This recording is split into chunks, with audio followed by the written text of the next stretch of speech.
Chapter 1361. Shui Ilan felt as if all his energy had been sucked out of him.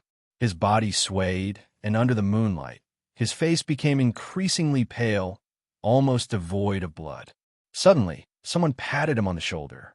Startled, he quickly turned around and saw Ning Shuima's puzzled face. "Lan Shan, you're back. What are you doing standing here?" Ning Shuima had been cultivating in the practice room for a day. After that, she went out for a stroll. When she returned to her bedroom, she saw someone standing in front of her bed. She thought it was a thief and was about to take care of him when she saw that it was Shui Ilan. "She's back? She didn't abandon him and run away?" Shui Ilan looked at her for a long time without saying anything. At that moment, he almost cried tears of joy. He pulled Ning Shuima into his arms and hugged her tightly. "Momo, I thought you. Where did you go?" Ning Shuima was caught off guard and was pulled into his arms. Her body stiffened slightly. When she heard his words, she sighed in her heart. Did Shui Ilan think that she took the opportunity to leave? Where does she go now? Moreover, she had already promised to try it out with Shui Ilan. She wouldn't go back on her word. Thus, Ning Shuima patted Shui Ilan's back and said helplessly, "I just went out for a stroll. Of course I'll come back." Shui Ilan hugged her for a long time before letting go. He raised his hand to tidy up her long hair. His eyes shone brightly. I believe you. From now on, I'll believe every word you say. Because I love you." The atmosphere was a little ambiguous. Shui Ilan looked at Ning Shuima in his arms as if he was looking at a lost treasure. After looking at her for a long time, the desire to kiss her grew stronger. He tried to slowly kiss her. Ning Shuima looked at Shui Ilan's handsome face that was gradually enlarging. She closed her eyes, and her body became more and more stiff. There was a voice in her heart that wanted to run away, but her rationality reminded her that she wanted to try with Shui Ilan. His lips were getting closer and closer to her. Shui Ilan opened his eyes and saw the unnatural expression on Ning Shuima's face. Her body was as stiff as a block of wood. A hint of disappointment flashed across his eyes. He sighed inwardly and finally stopped. In the end, he patted her head and said in a low and hoarse voice, "Momo, rest early. Call me if you need anything." He turned around and left. After Shui Ilan left, Ning Shuima's body slowly relaxed. She looked at Shui Ilan's departing figure with a complicated look in her eyes. In the end, she quietly climbed onto the bed and pulled the blanket over herself to sleep. He slept all the way until dawn. When she woke up again, she was greeted by a steaming hot meal and a note. "I'll be back in the evening. Don't miss me. If you're bored, go out for a walk. Go out and relax." Ning Shuima looked at the note with a trace of doubt in her heart. Where did Shui Ilan go? However, that doubt was just a drop in the ocean. It disappeared without a trace. After Ning Shuima finished her meal, she went downstairs to cultivate. She didn't know why, but she felt uneasy today. After meditating for less than 2 hours, she couldn't calm her heart down. She took a deep breath and decided to go out for a walk. Ning Shuima walked on the street and looked at the bustling crowd. She felt a sense of absent-mindedness, and some memories couldn't help but surge up. Unknowingly, she walked to the forge that used to be. She needed to choose a suitable weapon for herself. She couldn't always fight with her bare hands. The shop owner was still that cool young man. However, he was much friendlier this time. Chapter 1362. It was clear that he had recognized Ning Shuima. He curiously asked, "Where is the great god that accompanied you last time?" Ning Shuima's footsteps paused. After a while, she lightly said, "He's dead." The youth choked. Ning Shuima suddenly felt a bit annoyed. None of the weapons were pleasing to her eyes, so she decided to leave. The youth hurriedly opened his mouth. "Do you want to see the new weapons that I made?" Ning Shuima's footsteps paused, and she turned around. The youth went into the room, and after a while, he came out with a heavy rectangular box. The box was completely black, and she did not know what material it was made of. It was so dark that it did not reflect any light at all. Ning Shuima suddenly felt a bit curious. She took a few steps forward and waited for the youth to open the box. The youth secretly let out a sigh of relief. He carefully opened the box. It was a pair of email piercers. Ning Xuema instantly froze. She looked at the eme piercers that were flowing with colorful lights and was slightly stunned. The youth saw that her expression was a bit strange and hurriedly began to introduce, I spent a lot of effort to make this from a whole piece of moonlight iron. It can cut through iron like mud, and it can cut through hair. It is a rare treasure. Since I'm familiar with you, I can give you a discount. 80,000 crystal beads. 80,000 crystal beads for this divine weapon was really worth it. This pair of eme piercers, whether it was the pattern or the carving, it was different from the previous pair, but it was still a rare treasure. But Ning Xuan already had a shadow over the eme piercers. As long as she saw the eme piercers, she could not help but think of the despair and pain that she felt on the day they broke up. The eme piercers were like a thorn that deeply pierced in her heart. She could not touch it. She did not even like daggers that were similar to the eme piercers, let alone an authentic one. She did not even want to look at the eme piercers, let alone buy them. I don't want it. She only said these two words and turned around to leave. The young blacksmith thought that she thought it was too expensive, so he shouted from behind, 50,000. 50,000, no less. Ning Xuema did not stop walking. Just as she was about to walk out of the armament manual, the young blacksmith ran in front of her with a pair of eme piercers. This pair of eme piercers is destined to be with you. I've also met you twice, so I'll give it to you. The eme piercers seemed to light up, but it was only for a moment. He was actually giving it away for free. She wouldn't want it even if it was given to her for free. Ning Xuema looked at him and finally opened her mouth. Her tone was a little indifferent. Sorry, I'm not interested. Excuse me. Her expression was ice cold, and her body was surrounded by cold air. The young blacksmith was frozen in place, unable to say anything else. She walked around the young man and turned to leave. The young blacksmith was speechless. After Ning Xuema walked far away, he looked at the eme piercer in his hand and sighed. It's not that I don't want to help you, but this girl really doesn't want to accept. A man in white came out from the inner room.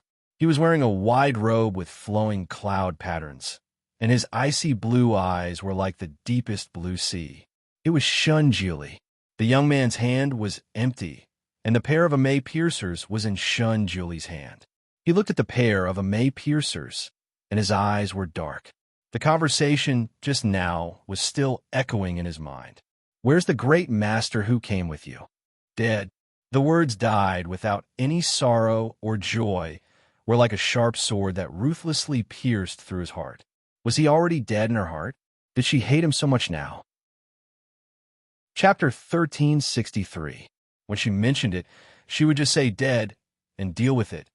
What was even more unexpected was that she would even dislike the eme piercer. The eme piercer in his hand let out a low cry, as if it was crying. It didn't expect that even if it changed into a more beautiful design, its master wouldn't like it anymore. Shunjuli watched as Ning Xuema walked away. His eyes moved, and in the end, his figure slowly disappeared as he quietly followed her. Ning Xuema was in a bad mood after coming out of the weapon shop. She couldn't help but think about the past. When she saw the eme piercers, her memories surged like a flood that broke through the dam. Every scene was filled with the beautiful and warm memories of the past. However, the past was the past, after all. The warmth of the past was nothing more than a big joke in today's world. The emotions that were usually well hidden began to surge, giving her the urge to destroy everything. Ning Xuema strolled on the streets of the Immortal Kingdom. She looked at the exquisite pavilions on both sides and tried her best to suppress the desire to destroy. It was unknown when it started to drizzle. The passers-by were holding small umbrellas and walking in a hurry. There were fewer people like Ning Xuema leisurely strolling on the streets. Ning Xuema also bought a simple and elegant sky blue paper umbrella. She held it as she walked slowly. She strolled around and unknowingly walked on a lover's bridge. Looking at the same love locks on the bridge and the names on the same love locks, she curled her lips slightly, revealing a faint, mocking smile. It was unknown whether she was laughing at herself or at others. Her fingers slowly slid across the bronze locks, as if she was looking for something. Suddenly, her white, jade-like fingers stopped on a jade lock. Ning Shuama's fingers paused for a moment before she silently lifted the beautiful jade lock. She stared at the jade lock for a long time without a trace of emotion on her face. However, in the depths of her eyes, there were layers of ripples. Looking at the two beautiful names on the lock, Ning Shuama's hands trembled slightly. Ning Shuama, Shun Julie. There was a heart in the middle, representing love. Hee. Ning Shuama stared at the jade lock absent-mindedly. She was caught off guard and fell into the trap of memories. At that time, Shun Julie hadn't lost his memories. He brought her to the immortal kingdom to play and passed by Lover's Bridge. Guru, can we write our names down too? Ning Shuama bought a bronze lock and was about to carve it with a small carving knife. Shun Julie flicked his sleeve and the lock fell into the water.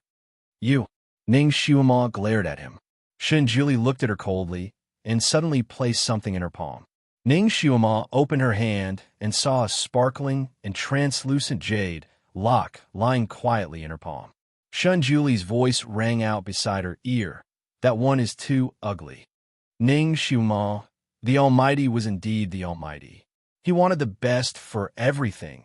She carved the names of the two people together stroke by stroke and connected them with a big heart in the middle. Ning Shuama locked the lock on the bridge and looked at the jade lock worriedly.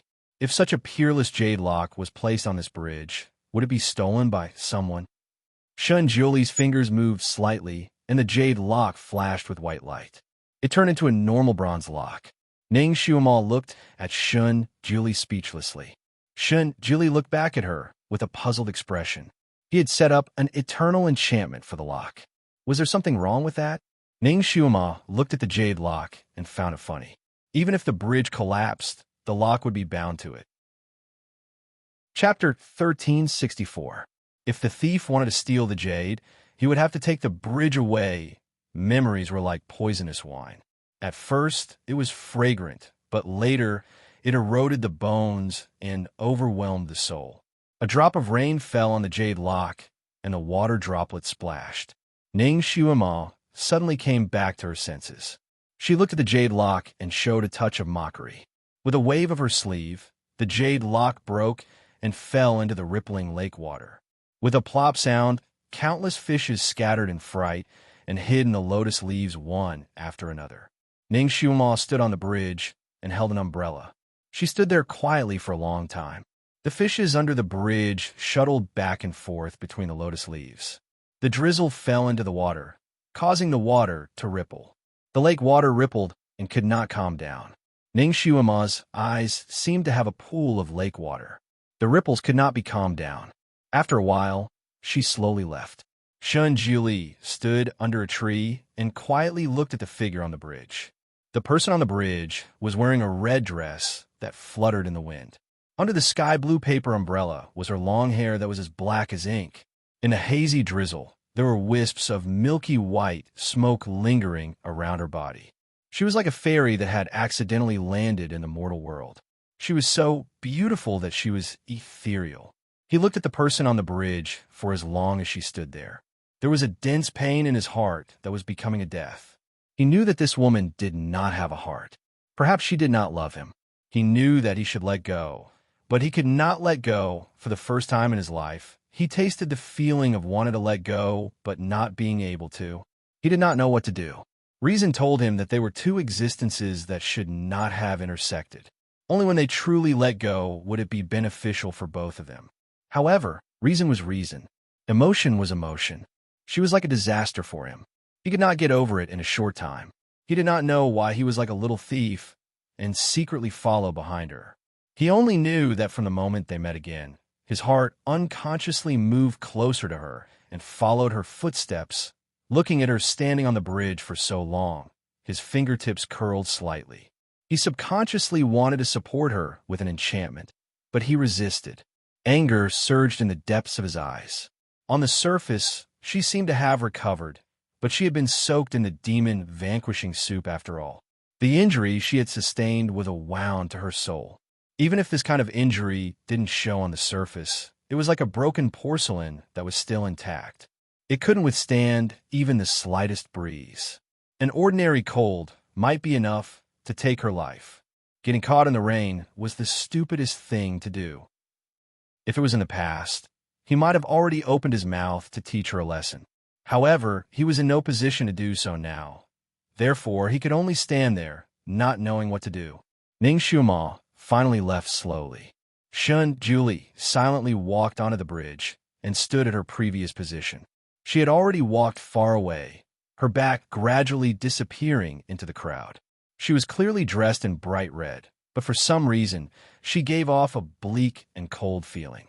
After a moment of silence, he waved his sleeve. Suddenly, there was a flash on the surface of the lake. Something broke out of the water and landed in his palm. Shun Jili opened his palm. A broken jade lock was quietly lying in his palm. The lock had long been broken and nowhere to be found. On the jade lock, there was a shocking and deep crack between the two names. It was like a clear boundary. The rain soaked his clothes and gave him a heart-piercing chill. Shun Juli's fingers clenched tightly. In that moment, countless distant memories flooded his mind, making him feel both sweet and sad. Chapter 1365. Countless yellowed images flashed by, but upon contact, they scattered like shooting stars, and not a single trace of them could be found. Shun Juli's icy blue eyes flashed with pain. He slowly touched a character on the jade lock, tracing it over and over again. Shuan, at this moment, he understood that 10 years ago, he definitely didn't take her as a disciple. Otherwise, he wouldn't have allowed her to hang this kind of lock here, and even set up a barrier to protect it. Ning Shuama, are you still Shuemo? Did you approach me this time because you really like me? Or do you still want to get something from here?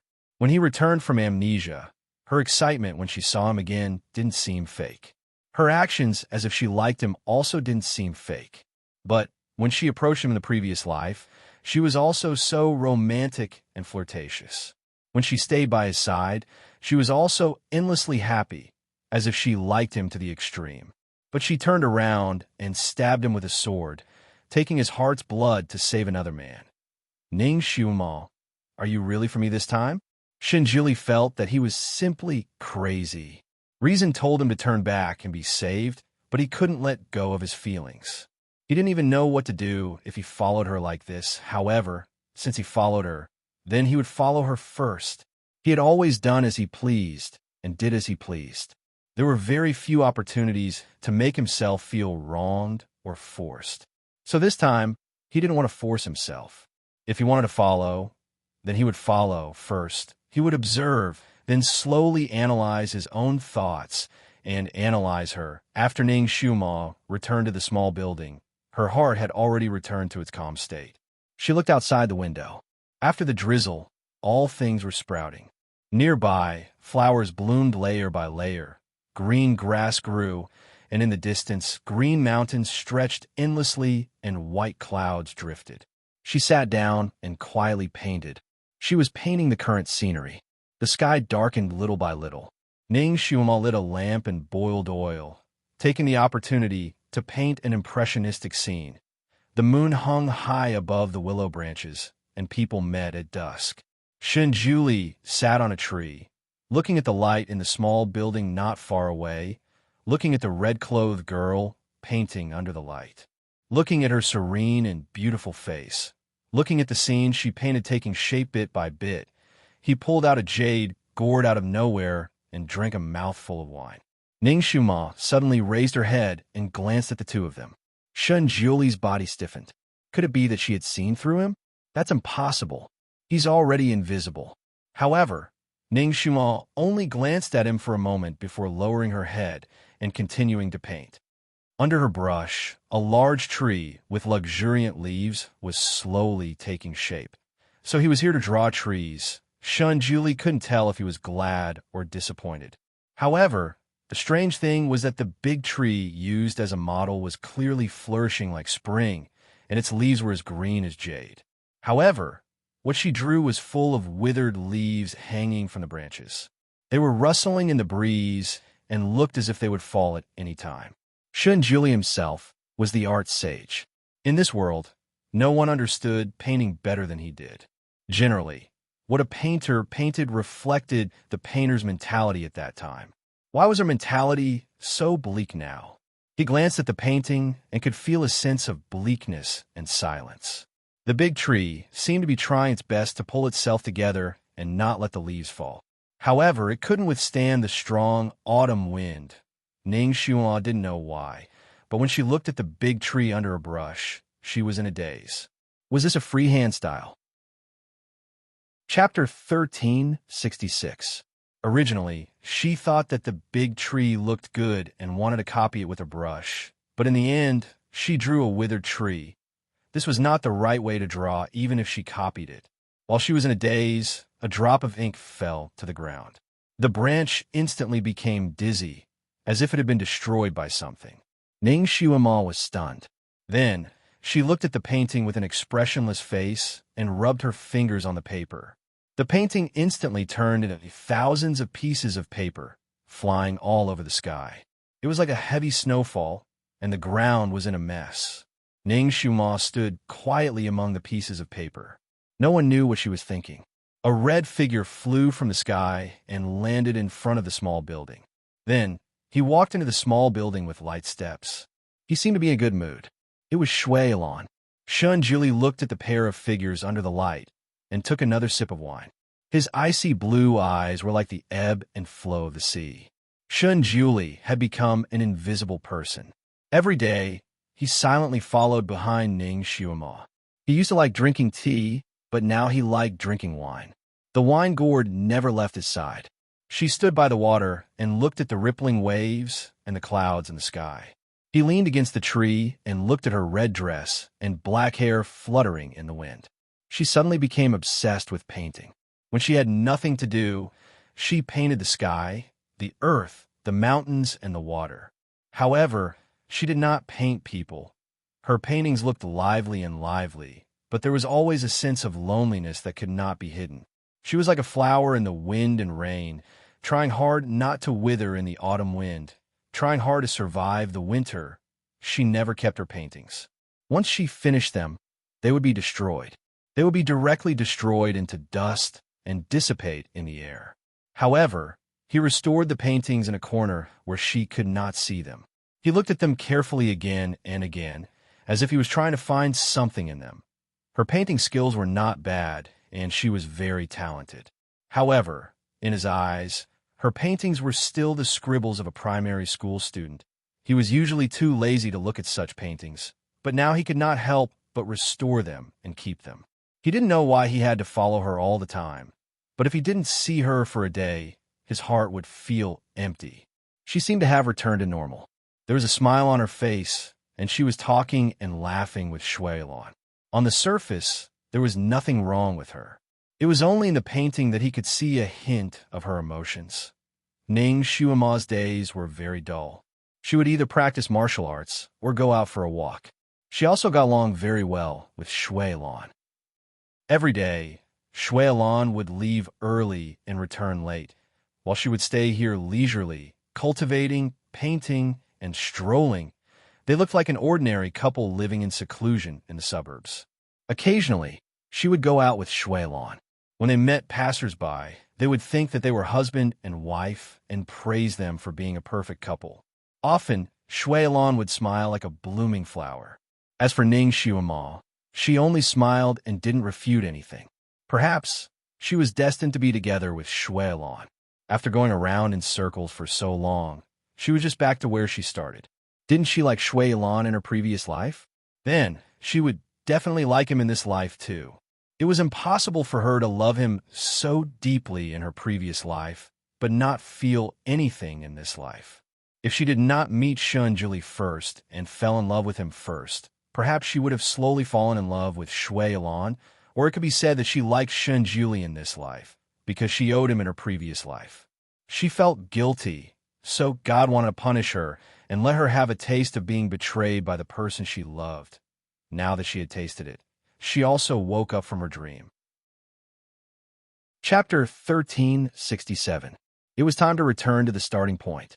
People weren't afraid of returning to the starting point, but they were afraid of not being able to find a right direction.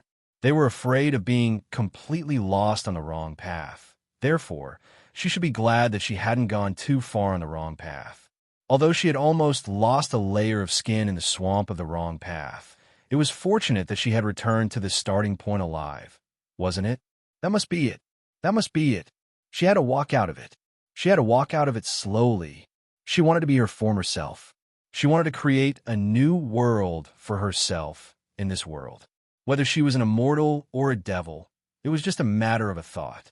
As long as she kept her original heart, why would she care if she was an immortal or a devil? Everyone said that the best way to walk out of a relationship was to walk into another one. Therefore, she wanted to try with Shui Ilan. Maybe she could really find the right feelings again. Everything was still unknown, wasn't it? After trying, she might not be able to love again. However, if she didn't try, she would never know if she could love again. Doing this might be unfair to Shui Ilan. Therefore, even if she couldn't love him in the future, she would treat him as a friend and compensate him in other ways. Perhaps after a few years, she and Shui Ilan would really fall in love and get married. It would be a beautiful story. At that time, if she heard any news about Shun Julie, she might really be able to laugh it off. Even if the news was that he and Yunxi were married, even if he really came to kill her, she would be able to have a real showdown with him. In this world, she could survive without anyone. The earth would continue to rotate regardless of who left. Without Shun Julie, she could still live a wonderful life. She had to live a wonderful life and not let others see her as a joke. Some people weren't born to help each other in times of need. They should forget about each other. She hypnotized herself like this almost every day and finally started to pull herself together. When she first arrived in the devil world, she always felt like there was a bomb in her chest that could explode at any time. She wanted to blow up Tianyin Peak and take everything in the world down with her. She was full of negative energy. She tried her best to suppress it and force herself to sleep so that she could temporarily forget everything. But now, her emotions that were about to explode had finally calmed down. She could stop thinking about it for the time being and stop thinking about anything related to him. Even when she heard that he had expelled her from the sect and demolished her side hall, she was still able to remain calm and collected. Progress. This was progress. Therefore, if she could walk out of it, she would definitely be able to. It was only a matter of time. Time was the best medicine for healing. If 3 years were not enough, then 5 years would be enough. If 5 years were not enough, then 10 years would be enough. She had plenty of time to waste. She would hypnotize herself like this once a day, and the effect of this self-hypnosis was pretty good. She was now able to sleep soundly a few times. Unlike a few days ago, she would have nightmares whenever she fell asleep. In her dreams, it was either a world of ice and snow, or she was helplessly bobbing up and down in the copper cauldron. She had a good night's sleep and woke up earlier than usual. She looked out of the window and saw that the sky was still dark. There were a few stars in the night sky. She lay on the bed for a moment, and after thinking for a while, she decided to go out and cultivate. The spiritual energy here was extremely abundant, and it was a good place to recover and cultivate. Just when she opened the door, a person suddenly fell through the door. Ning Xiumo was shocked and subconsciously took a step back. That person fell to the ground with a plop. Chapter 1368. That person had quick reflexes. He jumped up and almost hit the door frame in a daze. After he steadied himself, he seemed to realize what had happened and looked at Ning Xiumo. His eyes were a little hazy, and it was obvious that he was not fully awake. His voice was a little hoarse. Momo, Ning Xiumo, why did Shui Ilan choose to lean against her door instead of sleeping on his bed in his room? Ning Xiumo looked at the faint shadows under Shui Ilan's eyes and was even more speechless. He must have been leaning against her door for a few days now. How did she not notice? She hugged her arms. Why are you sleeping here? Shui Ilan seemed a little embarrassed and laughed. I'm feeling a little warm. It's cooler to sleep here. What kind of reason was that? Ning Xiumo, why don't you go back to your own room? Shui Ilan did not answer her question and changed the topic. Momo, you woke up early today. What do you want to eat? I'll make it for you. However, he sighed in his heart. He could only have a good night's sleep when he was closer to her. He was always afraid that Ning Xiumo would disappear when he woke up in his room. He wanted to watch over her all the time, but he knew that Ning Xiuama would not allow him to sleep in the same room as her. Therefore, he secretly leaned against her door to sleep. Every day, he would go to Mount Yuehua again before she woke up. He had been doing this from the beginning, and Momo had never noticed. He thought that he wouldn't be discovered, but he didn't expect that Ning Xiuama would wake up earlier than usual, and he also fell into a deep sleep. Ning Xiuama looked at him for a long time and paused. You don't have to be so worried. If I want to leave, I'll let you know in advance. Shui Lan looked down slightly and nodded. He then went to prepare dinner for her. Ning Xiuama stood there for a moment, then smiled and shook her head. She had never thought that Shui Lan would have such a silly side to him. She found it funny and felt touched. At the same time, she also felt a little heavy. Shui Lan was too infatuated with her. She was afraid that she wouldn't be able to repay him in the future. She turned and went into the room. Since she had found out once, he probably wouldn't do it again, right? But it turned out that Ning Xiuama was wrong. For the next few days, Ning Xiuama woke up earlier and earlier. Every day, she would see Shui Lan leaning against her door and sleeping. Ning Xiuama was speechless. Finally, on the third day, she found him at the door. She pulled him into the house and looked into his eyes. How can you be at ease? Every day, when I think about you sleeping outside my door, I have nightmares. Shui Lan's face was slightly pale. You had nightmares even when I was guarding the door? Then I won't guard it in the future. Only then did Ning Xiuama let out a sigh of relief. Her palm patted his shoulder. Now that's more like it. She then pushed him towards the door. All right, you can go do your own thing. Shui Lan smiled and left. Ning Xiuama was about to close the door when she inadvertently looked up. She seemed to see a white shadow flashing on a big tree in the courtyard. Her heart suddenly jumped, and her face turned pale. Who's there? Her voice was almost shrill. The branches and leaves of the big tree swayed, but no one came out. She suppressed her heartbeat and opened her eyes to look carefully. Although the branches and leaves of the big tree were dense, if there was someone hiding, it still couldn't escape her eyes. Was she seeing things? Ning Xiuama stood still and stared at the big tree for a long time. In the end, she was still worried and slowly walked over. Chapter 1369. She was already at the 9th level of the Earth stage. Ordinary camouflage wouldn't be able to escape her eyes. Furthermore, she had always had the ability to see through other people's disguises. Back when she was at the 2nd level of the Earth stage, she could easily see through the disguises of her senior brothers. With her current level, there was probably no disguise in this world that could escape her eyes. She walked in a circle around the tree, looking up and down at every branch and slit. There were no abnormalities. She was indeed seeing things. She closed her eyes slightly and seemed to heave a sigh of relief or something else. She raised her hand and knocked on her head, muttering to herself, Indeed, I'm seeing things. It seems that I've been lacking sleep recently. After taking 2 steps, she turned her head and sniffed. There seemed to be a slight smell of alcohol on the tree. The smell of alcohol was very faint, but Ning Xiuama could smell that it was the most famous local liquor. Its alcohol content was comparable to the burning knives of her era. Her heart skipped a beat. Who would be leaning on this tree and drinking? Could it be? Her heart felt like it was being grabbed by something and constricted. At that moment, she even felt like she was suffocating. She froze on the spot for a moment and suddenly laughed. What was she thinking about? How could that person be here? He was probably playing chess and drinking tea on Tianyin Peak, enjoying his leisure days or touring with Yunqi.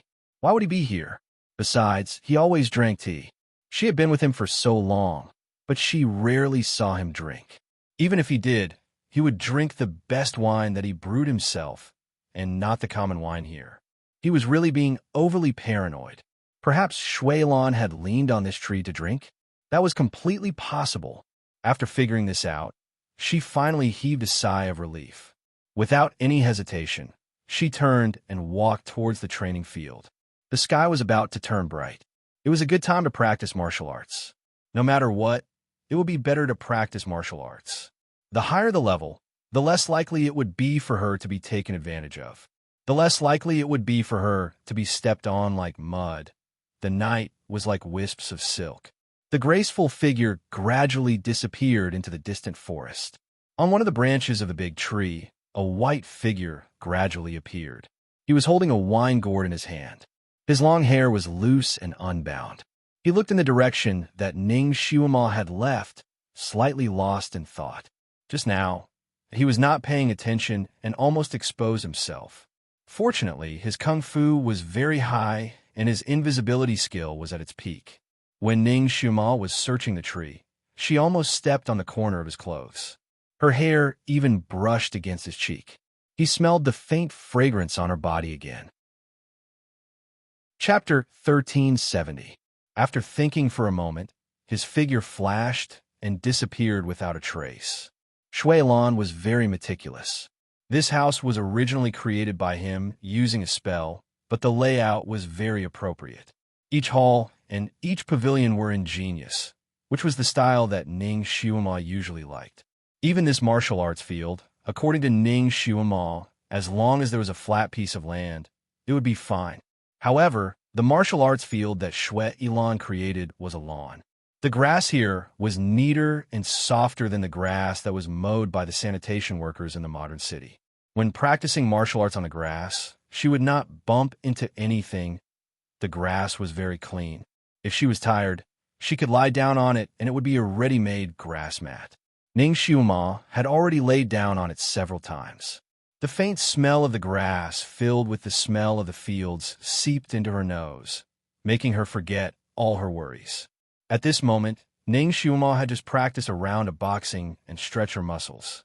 After she broke off with Shun Jiuli, although he did not destroy her martial arts, she did not want to practice the martial arts that he taught her anymore. Fortunately, she already knew a lot of miscellaneous skills. In addition, she was a secret agent, so she had her own way of warming up. For example, she was now practicing Tai Chi. Each move was very professional. Shun Jiuli sat on a tree not far away and watched her practice. He had already watched her practice for several days. The fist and palm techniques that she used to warm up were very strange. He was familiar with the martial arts of this world as easily as he was familiar with his palm prints. He even knew the martial arts of the demon world. However, he had never seen someone like Ning Xiuama. It was not like any of the three realms of immortals, demons, or humans, but it was faintly familiar to him. 10 years ago, when he was with her, she should have practiced these fist and palm techniques in front of him, right? Where did she learn these martial arts? These days, he had secretly investigated Ning Xiuama's true origin.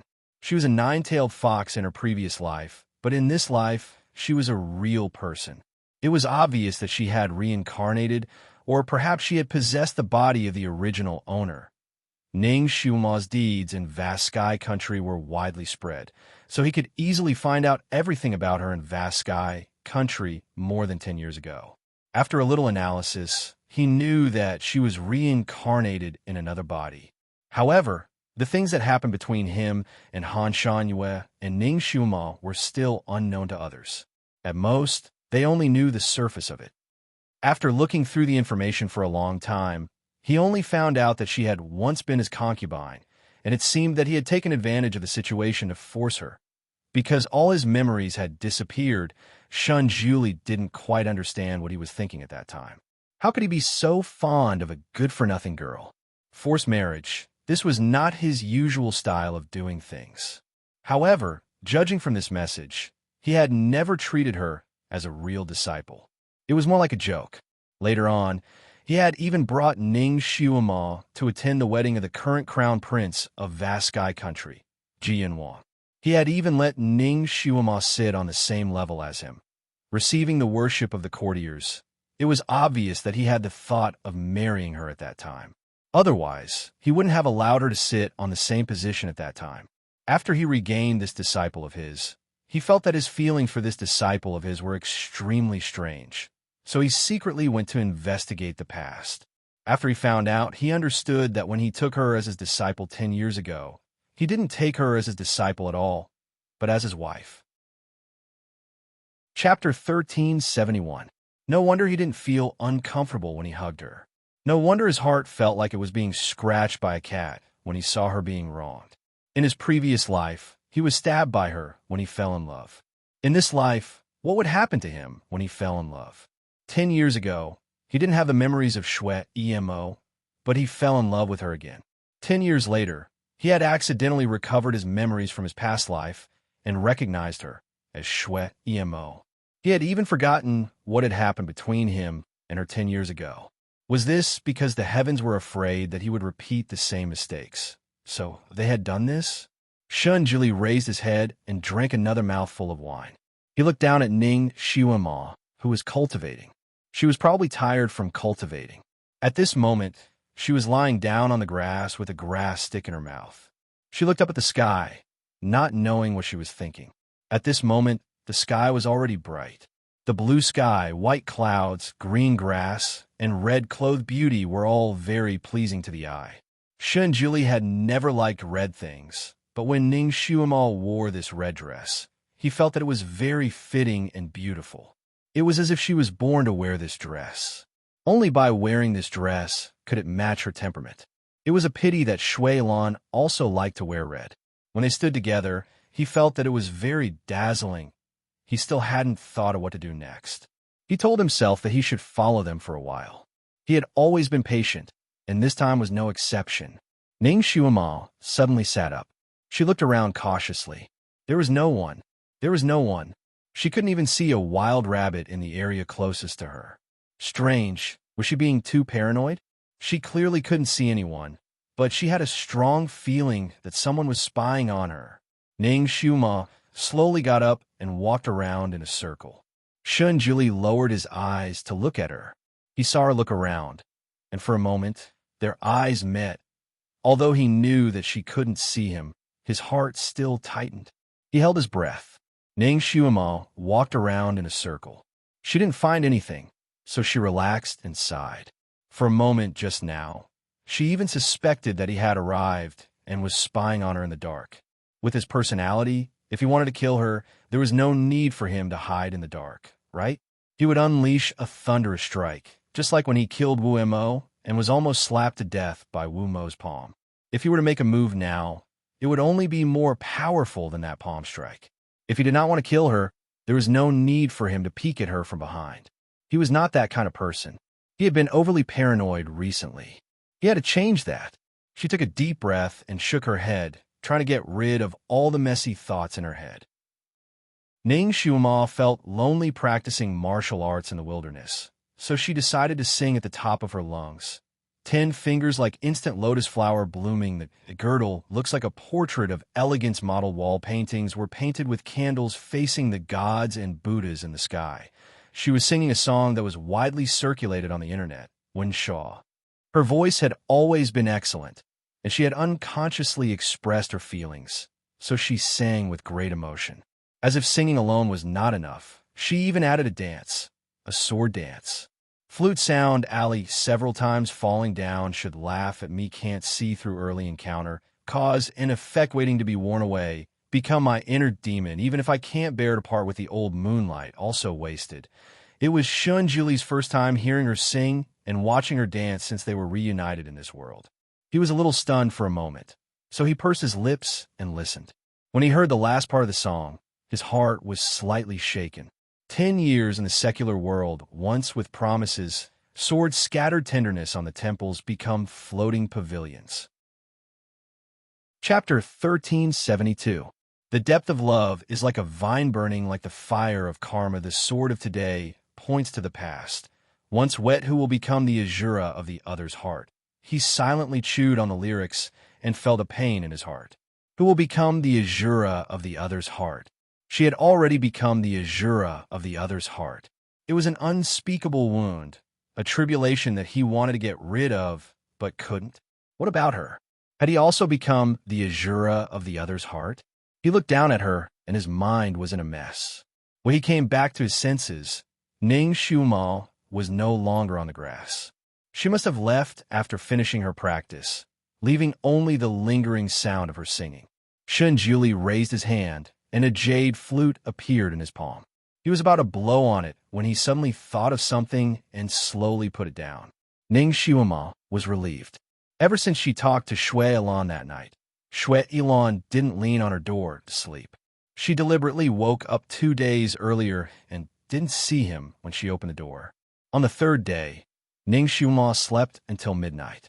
She suddenly thought of something. She didn't rush to get out of bed, but listened for a while. Then, she still maintained her calm breathing as if she was asleep. She quietly got out of bed and quietly went to the door. Her movements were very light, even softer than the sound of a leaf falling to the ground. She abruptly pulled open the door and saw a red shadow flipping over the wall in front of her and disappearing like a gust of wind. The red shadow was so fast that she could only see a dreamlike afterimage. If it wasn't for her amazing eyesight, she wouldn't have even seen the afterimage. Ning Xiaoma was speechless. It turned out that it wasn't that he didn't lean on her door to rest, but that he was more alert. The moment she made a move, he would disappear without a trace. Ning Xiaoma clenched her fists. Shui Lan was such an idiot. Wasn't he tired of sleeping like this? No wonder she saw the dark circles under his eyes getting heavier. So that was why. She lowered her eyes and thought for a moment. Then she steeled her heart and ran directly to Shui Ilan's courtyard. She anxiously knocked on his door. After a while, Shui Ilan came out with a sleepy look. Momo, it's the middle of the night. Are you looking for me? Act. You can keep pretending. Ning Xiaoma didn't say anything. She pushed him away and barged into his room. Without saying anything, she touched the messy quilt on his bed. The blanket was ice cold, without the slightest warmth of someone who had slept here before. It was obvious that Shui Ilan had run back in a hurry. When he heard that she had arrived, he pulled the blanket aside to create an illusion. Shui Ilan saw her touch his blanket, and his expression changed slightly. He opened his mouth as if he wanted to say something, but no words came out. Ning Xiaoma crossed her arms and looked at him. Shui Ilan, don't you have anything to say to me? Say what? Shui Ilan was stubborn. Ning Xiaoma was too lazy to talk nonsense with him. She pulled him away and said, come with me. Shui Ilan was nervous. He was afraid that Ning Xiaoma would get angry and throw him out. He couldn't help but say, Momo, I didn't do it on purpose. I'm just a little scared. He was too worried about his gains and losses. He could only take a nap and rest while standing guard outside her room and listening to her shallow breathing. He was already very careful. Even if he took a nap, he would always keep an ear open to listen for her movements. As long as he heard her get out of bed, he would immediately run away so that she couldn't see him. He didn't expect that she would catch him off guard in the middle of the night. She caught him off guard and found out. Chapter 1373. How would she treat him? Would she feel restrained again? Would she feel like she was being imprisoned by him again? Shui Ilan didn't know what Ning Xiaoma was up to now, but he couldn't bear to break free from her hand. Thus, she pulled him into her room. After entering her room, he was slightly stunned. Ning Xiaoma's room had an extra bed with a complete set of bedding. Ning Xiaoma pressed him onto the bed. You sleep here. Stop sneaking around and acting like a door god. The bed was very ordinary, and the bedding was also very ordinary. Shui Ilan's chest felt warm. It was as if there was a warm current rolling around.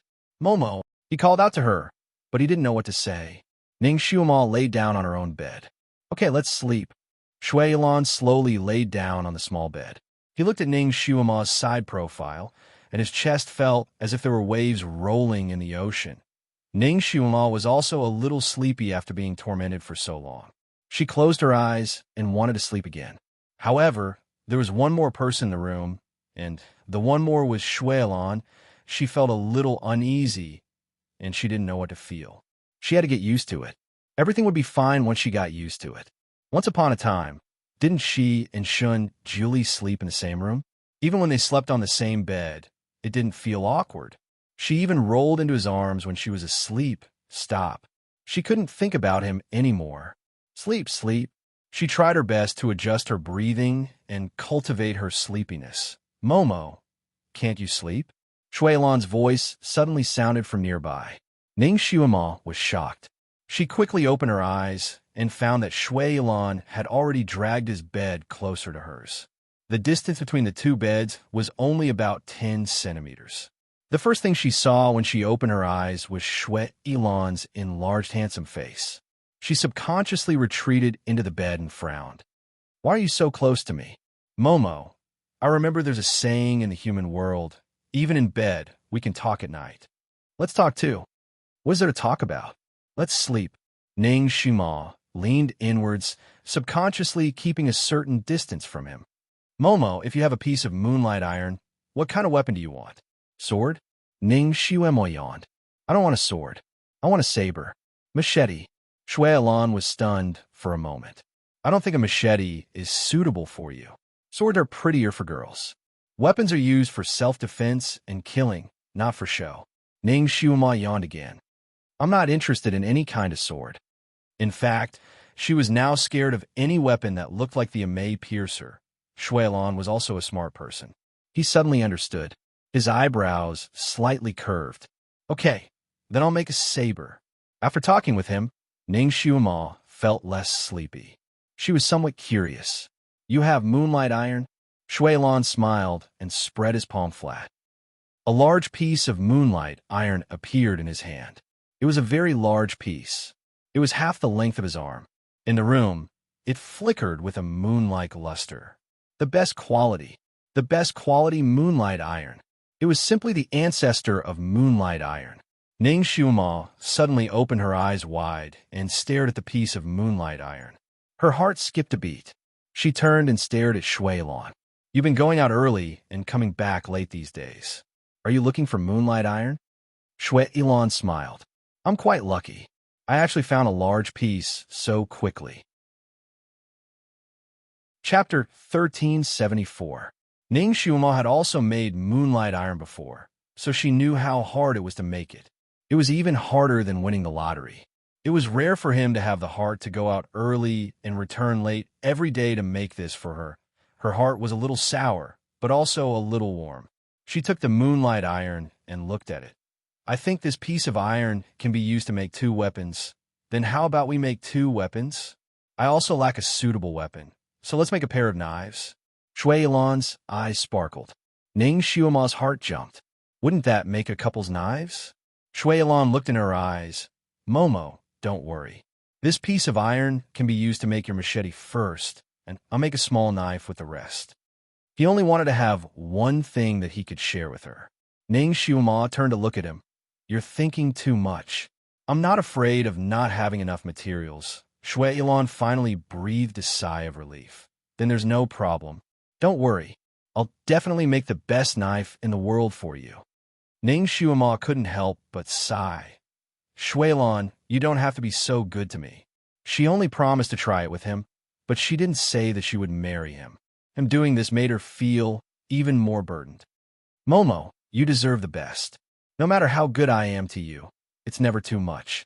You don't have to do anything. You just have to give me a chance to be good to you." Shui Yilan's eyes sparkled like the moonlight in the night. Ning Shuema didn't say anything. She looked at Shui Yilan in a daze. The moonlight in the room was half bright and half dark. Under the moonlight, Ning Shuema's skin was like jade, and her eyes were like a lake under the moonlight, sparkling and shining. Perhaps the moonlight was too beautiful, but the atmosphere in the room gradually became ambiguous. By the time Ning Shuema noticed something, she was shocked to find that Shui Yilan's face was already less than a foot away from her. Ning Shuema's body stiffened as his hot breath blew against her face. Instinctively, she wanted to retreat, but Shui Yilan sighed softly. "Momo." His lips came down on hers. Ning Shuema's heart suddenly trembled. She wanted to raise her hand to stop him, but she seemed to have thought of something, and her hand fell halfway. His lips touched hers, and she clenched her fist to stop herself from rejecting him. She had to take this step. She closed her eyes, wanting to accept the kiss. Boom! The perfectly fine window frame suddenly shattered into pieces. That loud noise shocked the 2 people whose lips had just touched. Before Shui Yilan could react, a beam of white light smashed towards him with the force of a thunderbolt. He hurriedly rolled out of the room. His movements were as fast as lightning, and he managed to dodge the fatal blow. However, the bed under him was not so lucky, and it was directly smashed into with chips. Shui Yilan directly rolled on the ground. He didn't even have the time to jump up when another white light shot over. This time, it hit his chest directly. If it hit him, Shui Yilan's chest would have a big hole, and he would die immediately. Stop! Ning Xiuma shouted. In this critical moment, she didn't have time to think carefully. Her body flashed, and she directly threw herself onto Shui Yilan, using her back to block the white light. That white light was about to hit her back, but it was forcefully moved to the side. With a loud bang, Ning Xiuma's bed disappeared without a trace. Ning Xiuma was still in shock. Before she could do anything else, her back was suddenly tightened, and she was lifted upside down. At the same time, another beam of white light hit Shui Yilan, who was still on the ground. Chapter 1375. Shui Yilan hurriedly rolled to the side, dodging the white light's pursuit. Then, he stood up like a carp. All of this happened in the blink of an eye. It was so fast that no one had time to think. Everything was instinctive. Shui Yilan finally saw the true face of the person who attacked him. Shun Jiuli. He appeared in the room, his white robe fluttering in the wind. His murderous aura was overflowing. Ning Xiuma was held in his arms and couldn't move for a moment. Shun Jiuli, what are you doing here? Let go of Momo. Shui Yilan threw himself at Shun Jiuli. Shun Jiuli didn't have any intention of speaking. His left arm was still holding Ning Xiuma. He raised his right hand, and a ball of light formed in his palm. Then, he threw it at Shui Yilan. It could be said that Shui Yilan had fought with him a few times, but this was the first time he tasted a killing move that could directly smash a person into pieces. That white light was extremely powerful. As soon as it was released, it carried a power that could destroy the heavens and exterminate the earth. The other furniture in the room was like paper. Wherever the white light passed, everything turned into fine powder. Those broken pieces were also wrapped in the white light. Between the heaven and earth, a dazzling white light appeared. That power was not something that Shui Yilan could resist at this moment. Shui Yilan threw caution to the wind. He didn't have any intention of retreating. He gritted his teeth and charged at the white light that could destroy him 300 times. At the same time, he released a red light. Put down Momo. Bang! With a loud sound, the red light and the white light collided. It was as if two atomic bombs had collided. The white light smashed apart the red light as easily as crushing dry weeds and smashing rotten wood. Shui Yilan's body flew out like a kite and crashed into a rock not far away. He immediately vomited blood. Before he could catch his breath, the white light came at him again. At this moment of life and death, Shui Yilan also went all out. He couldn't dodge in time and could only set up another protective barrier. However, how could this barrier, which he had hastily set up, be a match for the furious Shun Jiuli? The white light once again destroyed Shui Yilan's protective barrier like the autumn wind sweeping away the fallen leaves.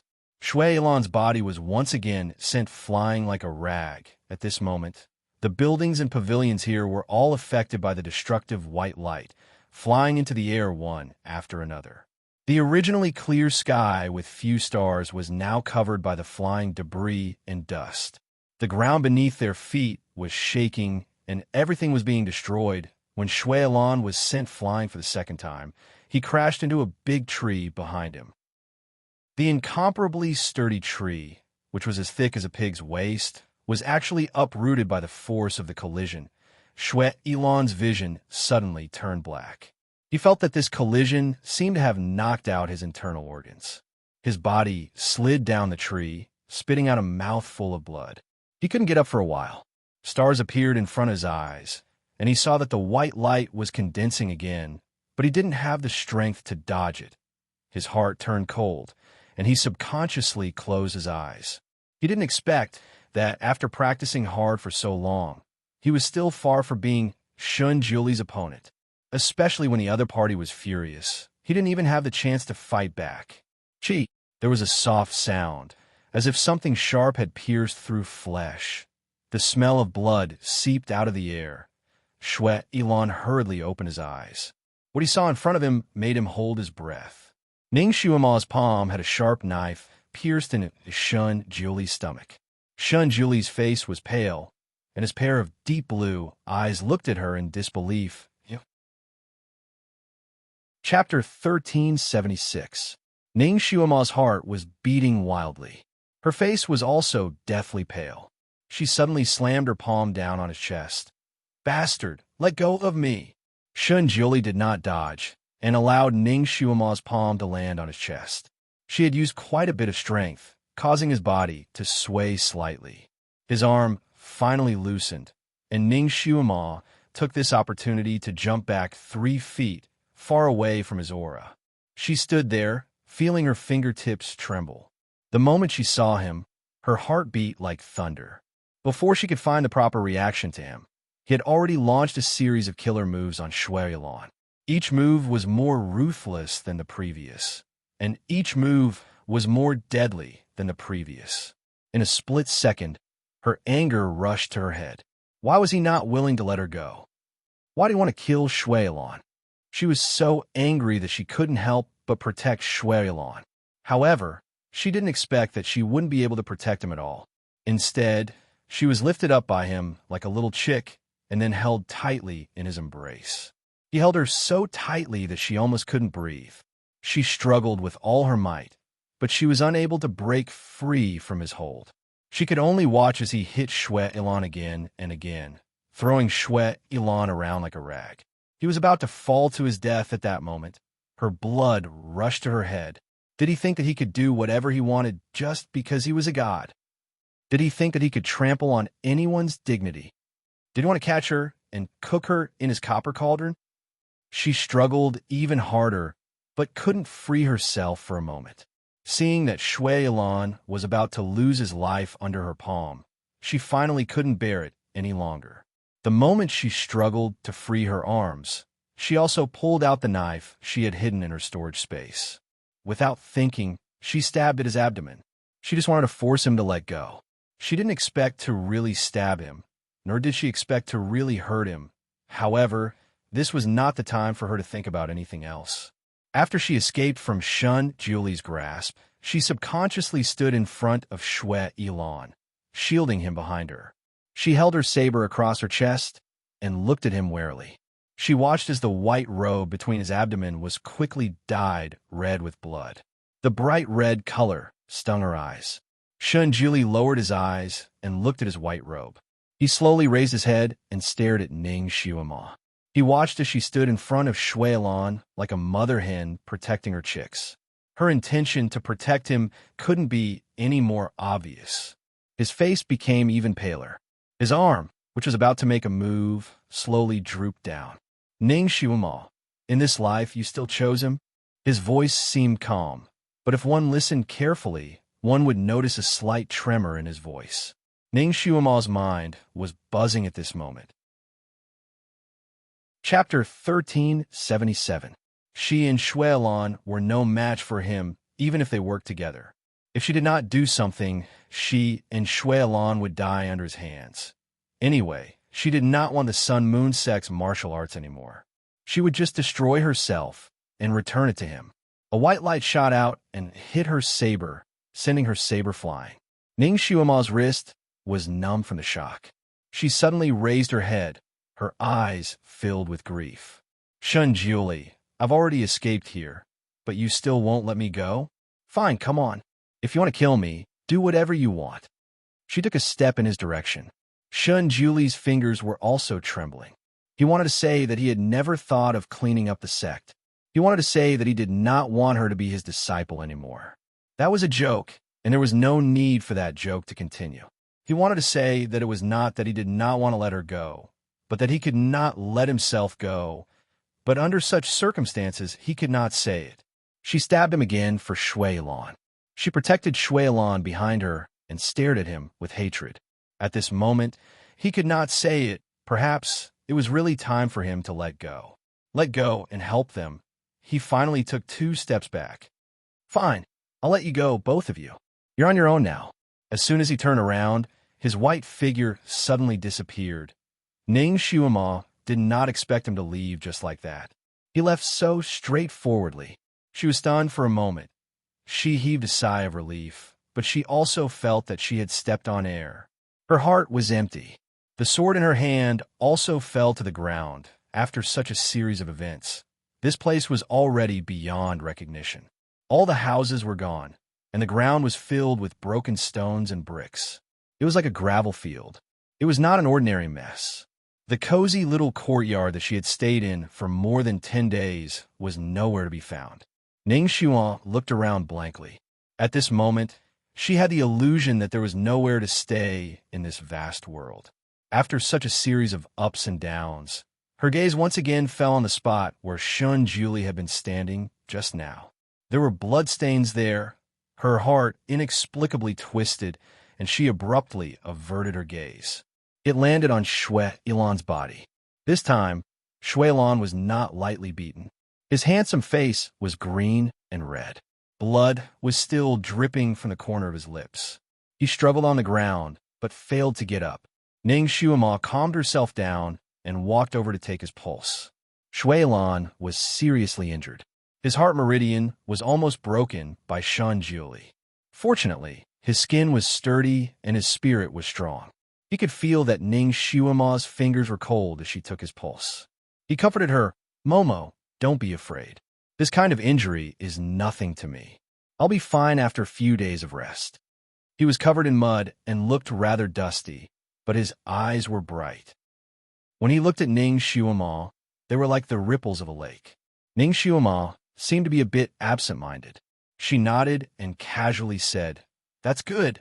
Shui Ilan's eyes dimmed when he saw her like this. However, he immediately regained his spirit and looked around. He couldn't help but clench his fists in his sleeves. The little love nest that he had spent 10% of his strength to build was destroyed by Shun Julie just like that. It was not easy for him to fight for a spot on the bed. This time, he was seriously injured and urgently needed to cultivate to recover. He could not build a new house for the time being. "Momo, let's go into the city." Shui Ilan held Ning Shuama's cold fingers. Chapter 1378. Okay, Ning Shuama responded. Her eyes were still in a daze. She seemed to be thinking about something, but at the same time, she didn't seem to be thinking about anything. It was as if a ball of wool had been stirred up in her heart. It was a mess, and she couldn't find a clue. She deliberately told herself not to think too much. She helped Shui Ilan sit up and said, "Sit properly. I'll treat your injuries." Without any explanation, she sat behind him and pressed her palms on his back. She skillfully treated his injuries when she channeled her power into her palms and sent her psychokinesis into Shui Ilan's body. She seemed to hear these words. To treat this kind of internal injury, you need to use abrupt force. Use 30% of your strength to go through the back. This was what Shun Julie had taught her before. She used it skillfully every time she treated someone. Now that she was using it again, she couldn't help but think of these words. Her palms trembled. The psychokinesis she sent out almost went into Shui Ilan's body. Shui Ilan's back stiffened. He said softly, "Momo." Since she had cut off all ties with that person, she didn't want to use the martial arts he taught her. However, if she wanted to use psychokinesis to treat internal injuries, she didn't know how to use anything else. She paused for a moment and pulled back her hand in annoyance. Shui Ilan didn't know what she was trying to do. He couldn't help but turn around to look at her. Ning Shuama took a deep breath and calmed down. She finally remembered that she could use the medical skills she had learned before. Her acupoint healing method was also very effective. She patted Shui Ilan's shoulder and said, "Don't be distracted. Sit properly." Shui Ilan was speechless. She was the one who was distracted, wasn't she? Ning Shuama's acupoint healing method was also very good. Although it wasn't as effective as Shun Julie's method, Shui Ilan was able to stand up after a while. Although his legs were still a little wobbly when he walked, at least she didn't have to carry him. Ning Shuama helped him walk to the main road and hailed a passing carriage. The two of them finally entered the city. After finding an inn, Shui Ilan recuperated in the inn for 2 days and finally recovered a little. His body had a good foundation, and he was often injured. Therefore, he had brought some healing elixirs with him. After some treatment, he had recovered about 60 to 70% of his strength. He was thinking about using moonlight iron to forge weapons, so as soon as his body recovered, he dragged Ning Xiuma to the smithy. "What kind of saber do you want to make?" The black-clothed young blacksmith turned the moonlight iron over and over and looked at it several times. Finally, his gaze fell on Ning Xiuma. His tone wasn't very good. He still recognized her. That year, she came here with a white-clothed man to forge weapons.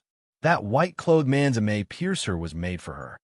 He still remembered that when the two of them came to take the ame piercer, this girl's eyebrows were almost blooming with joy. She held the ame piercer tightly, as if she was afraid that someone would snatch it away from her. Now, there was actually a red-clothed man who took an even bigger piece of moonlight iron to forge something for her. No wonder she didn't want the ame piercer. It turned out that she had found a better one. The black-clothed young blacksmith's eyes flashed with a trace of injustice. No wonder people said that women were generally fickle. Now it seemed that this was indeed the case. Ning Xiuma was a little absent-minded and didn't hear the black-clothed blacksmith's words. Shui Lan was in a good mood and asked him to bring over various saber designs for Ning Xiuma to choose. Ning Xiuma finally regained her senses. She casually looked at the drawings. Chapter 1379. She suddenly felt a little irritated. "Forget it. Let's not forge it for now. Let's wait until I think of something new. Don't waste this piece of iron." She pulled Shui Lan and left without any explanation. Inside a restaurant, the table in the private room was filled with sumptuous dishes and delicious dishes. Ning Xiuma drank a mouthful of wine. The wine was soft and sweet and was suitable for women to drink. Ning Xiuma didn't want to drink anymore after drinking a mouthful. She slammed the table and called the waiter. "Bring your Lai Hui Chun. That wine will taste good." That wine was the strongest wine in the restaurant, and it was also very common. Ning Xiuma had drunk it once and couldn't forget it. Shui Lan frowned. "That wine is only for the general public.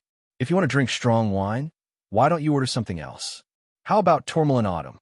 That wine is spicy enough, and it's suitable for us." Ning Xiuma raised her eyebrows. "I think Lai Hui Chun is better. Didn't you often drink that a few days ago?" Shui Lan was surprised. "That wine has a herbal taste, and I don't like it. I never drink it, and I haven't touched wine recently." Ning Xiuma was surprised, and her heart sank. She looked at him. "You haven't drunk wine recently? Did you drink and forget?" Shui Lan shook his head. "How can that be? I haven't touched wine for more than a month. Even if I want to drink, I'll drink tourmaline autumn, not Lai Hui Chun."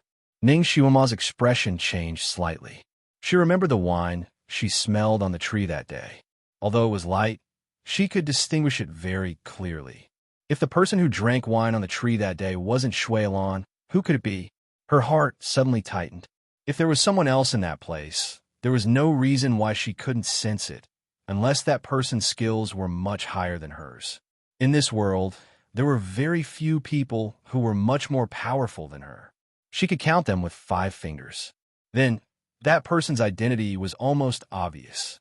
Bang! While she was distracted, she exerted force in her fingers and crushed a wine glass. The wine spilled all over her hand. "What's wrong with you?" Shui Lan took her hand and wiped it with a handkerchief. Ning Xiuma shook her head. "Nothing."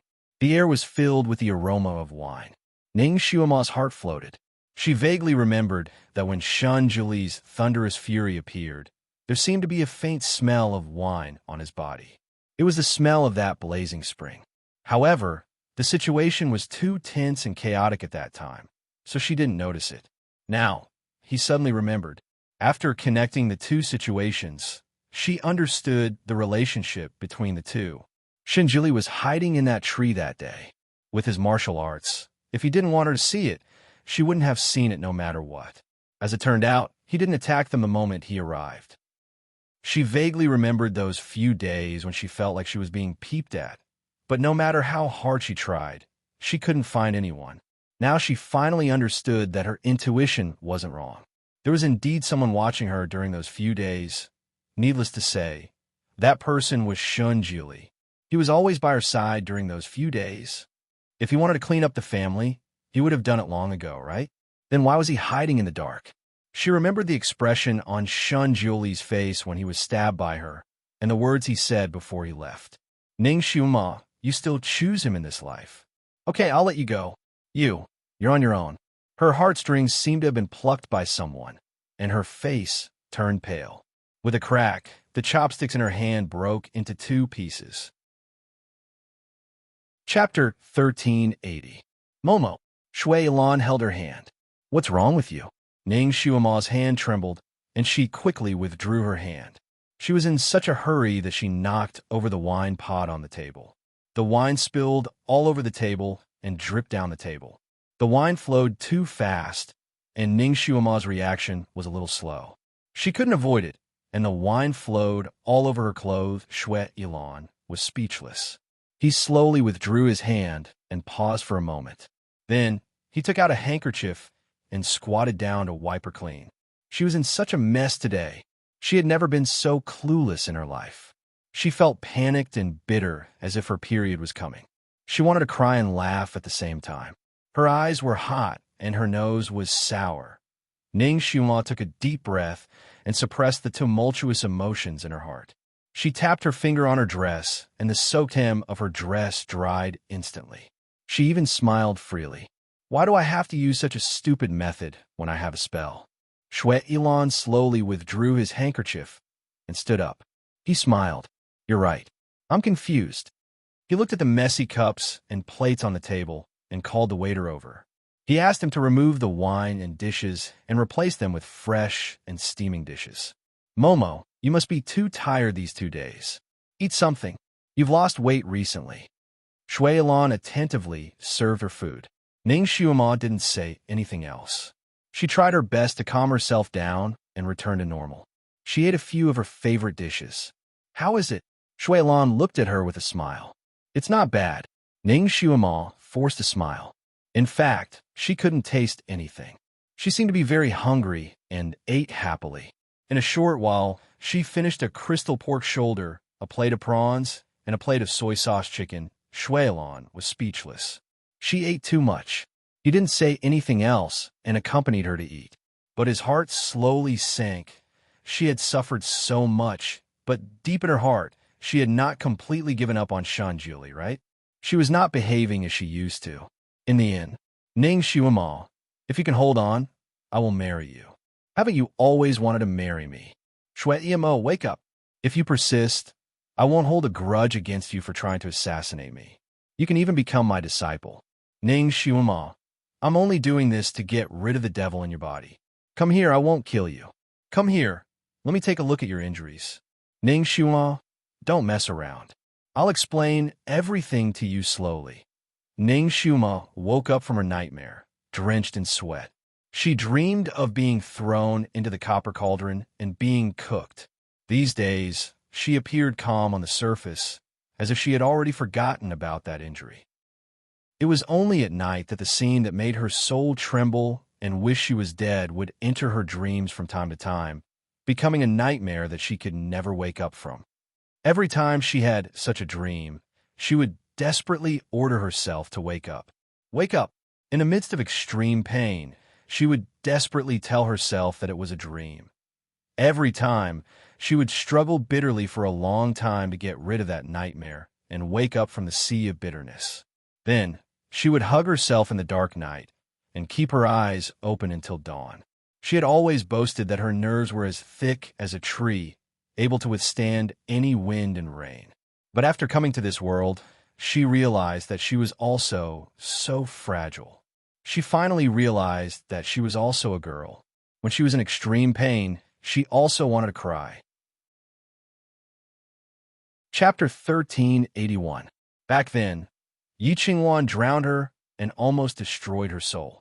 After she escaped, she was traumatized and was afraid of water for a long time. She worked hard and got rid of that trauma with the help of Yi Feng. After that incident, she thought that she had cultivated an indestructible body and that her resistance to abuse had increased by several times. She thought that nothing could torture her or traumatize her anymore. However, She did not expect that the part where Shun Julie threw her into the copper cauldron to be boiled alive would become her nightmare again. At that time, the despair, helplessness, loneliness, anger, fear, and pain would engulf her again in her dreams. She could not get rid of it even if she wanted to. Every time she woke up, she did not dare to think about it again. Her heart would shrink into a ball whenever she thought about it. If she could, she wanted to completely delete this memory from her mind and never remember it again. If she was in the modern world, she would probably go to a psychiatrist.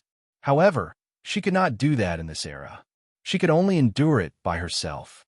Every time she woke up from a nightmare, she would repeatedly tell herself that it was all in the past and that she should not be afraid anymore. She realized that she was really afraid. She was really afraid. Every time she woke up from a nightmare, her whole body would tremble in fear. She forced herself to pull herself together and to let go completely. Therefore, these days, she never thought about anything related to Shun Julie. Every time his image appeared in her mind, she would quickly slap it back. In this way, she did not even consider the reason why Shun Julie would cook her. Her first reaction when she saw him was the part where he threw her into the copper cauldron. She could not help but be bitter and angry. Everything she did was too extreme. And this time, she woke up from a nightmare again. As usual, she hugged her knees and sat for a while, waiting for those negative emotions to slowly calm down. At first, she refused to think about it. Now, she finally forced herself to endure the discomfort and think about it again. Therefore, the words that Shun Julie said when he was cooking her echoed clearly in her ears for the first time. She clenched her fists so tightly that her fingertips dug into her flesh. She didn't even realize it. Shun Julie, she softly spat out these 3 words in the dark night. This name was like a sharp thorn engraved in her heart that could not be touched. Once touched, her heart would tremble in pain. Are you really doing this for my own good? Boiling me alive was really just an exorcism? Not to take revenge for the past life, not to avenge Wu Mo. If that's the case, why didn't you tell me beforehand? Why did you lock me up in the frost purgatory for so many days? Why did you disappear with Yunchi for a few days after raping me? In the dark night, everything was silent. Only her low voice trembled in the night. These days, all she could think about was, I have to give up, I have to forget, I have to walk out of this. But today, her heart, which had been in complete despair, finally moved a little. She finally began to feel at a loss. She even had the urge to rush to the Sun Moon sect to find Shun Julie and force him to tell her the truth. She hugged her knees in the night and fell in a deep thought. She did not realize that Shui Lan had been lying on the roof for a long time. He was lying there for so long that the dew had wet his robe and his eyelashes. The starlight shone into his eyes, but it did not reflect any light. Chapter 1382. The next day, Ning Xuemal woke up with 2 dark circles under her eyes. She looked at herself in the mirror and frowned slightly when she saw her pale face. She closed her eyes and cast a spell on her face. This spell was pretty good. When a faint green light slowly slid across her face, the dark circles under her eyes disappeared. Her skin was flushed, her eyes were watery, and her lips were full. It was more magical than any makeup spell. No matter what, she didn't want others to see her dispirited. Therefore, she dressed herself up beautifully most of the time. This way, she would appear to be in high spirits. She wore a red dress as usual today. The red dress was like fire, and it made her skin look even brighter. After she finished tidying up, she was shocked when she opened the door. Shui Lan was standing in front of her door and looking at her with a smile. Ning Xuemal raised her head and looked at the sky outside. She then looked at him. You're so early? Morningstar was still there, and the sky hadn't turned bright yet. You're even earlier than me. Shui Lan smiled and held her hand. Let's go. Ning Xuemal subconsciously raised her hand and brushed her hair away. She took the opportunity to avoid his hand. Where are we going? Shui Lan's hand slowly fell, but he didn't show anything on his face. Do you still want to stroll around Bulow City? Or do you want to go somewhere else? Let's go somewhere else. Ning Xuemal walked out in large strides. I've strolled around enough here. All right, We'll do as you say. Shui Ilan's gaze was gentle. Momo, no matter where you go, I'll accompany you.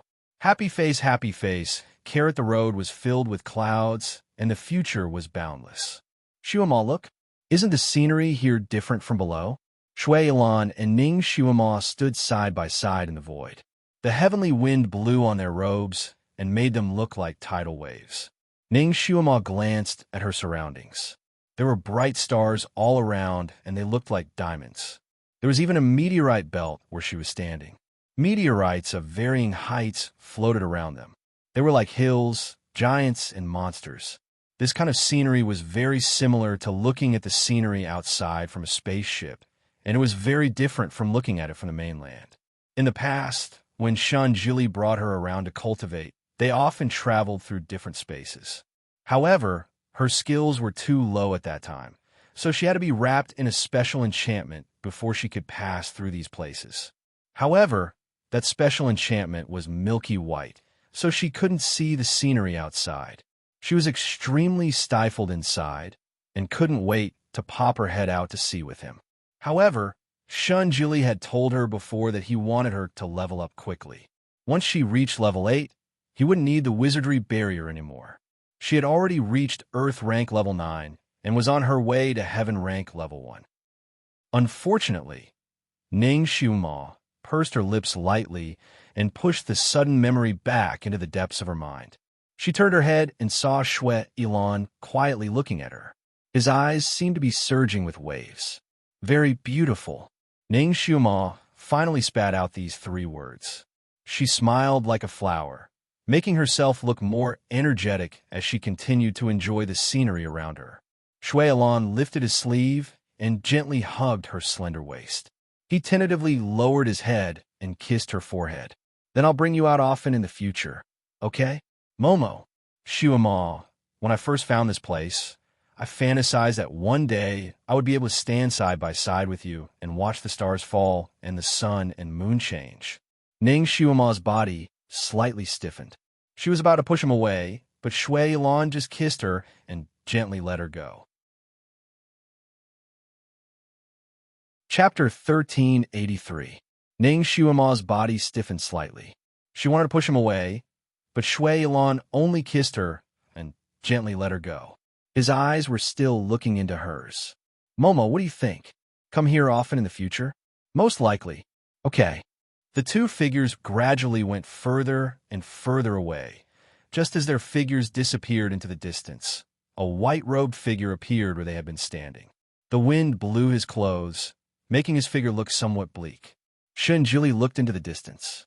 The silhouette of the 2 people walking side by side was like a poisoned knife, slowly twisting into his heart. It was a clear pain. He lowered his eyes slightly and pulled the corners of his lips. A few days ago, when he was looking for the herbs to make the demon vanquishing soup, he had also passed by this place. When he saw the beautiful scenery here, his first thought was to bring her here to enjoy the scenery in the future. However, he didn't expect that the one who brought her here to enjoy the scenery would not be him. It was another man. His stomach started to hurt again, as if the wound had opened up again. It was so painful that it made him want to bare his fangs and brandish his claws. He didn't know how long he stood there. It was so long that the 2 figures could no longer be seen, as if they had really walked out of his world. Perhaps, in the future, he wouldn't be in her world anymore. He took a light breath. He, Shun Jili, had never been a long-winded person. He did things directly and efficiently. Since he had said that he would let go, he shouldn't be entangled here and look for trouble. He slowly turned around. He found a direction opposite to theirs and resolutely left. Shuama, what are you looking at? Shui Ilan and Ning Shuama were currently walking through a meteorite belt. Far in the distance, there was a dark blue planet surrounded by milky white clouds. It was a beautiful sight to behold from where they were. It looked like looking at the Earth from outer space. It actually made Ning Shuama's eyes a little dry, and a trace of homesickness rose in her heart. If she landed on that planet now, would she be able to go home? Would she be able to return to her own era? Back then, after she had transmigrated, she had discussed with Tom about finding an immortal or simply becoming an immortal herself and transmigrating back to her own time. After that, too many things happened, and her desire to go home faded. Now that this thought was born, it spread like a prairie in her heart. She looked at the planet, and the strange feeling in her heart grew stronger. As if something was calling her from there, she couldn't help but fly a few steps forward. Almost at the same time, a huge whirlpool suddenly appeared under her feet. This whirlpool appeared so suddenly that Ning Xiuma was not prepared at all. Her body was immediately pulled into the whirlpool and disappeared in the blink of an eye. Momo. Shuilan turned pale with fright. This place was a space-time crevice, and the aura was extremely chaotic. There were many such space-time crevices that allowed people like them to come and go freely. If he wasn't careful, he would fall into one of them and never find his way home again. He shouldn't have let go of her hand. Almost without thinking, he followed suit and jumped down as well. Even if he got lost, he wanted to get lost with her. He would never let her be alone again. Coarse sand and stones covered the entire land, and the fierce wind blew from one end to the other. The turbulent sea raged around the island, setting off waves that were several feet high. The sky was covered with dark clouds, and from time to time, there were flashes of lightning, followed by heavy rain. Chapter 1384. All of this was the scenery that Ning Xiuma was currently standing on. It was desolate, cold, and uninhabited. Not long after Ning Xiuma landed on the ground, she understood that this place was a dead land. There were no signs of human habitation, nor were there any other living creatures. There wasn't even a single weed. Perhaps it was because of the frequent heavy rain, but the surface of the ground was riddled with holes. The exposed rocks on the ground were carved into all kinds of strange shapes by the rain blades.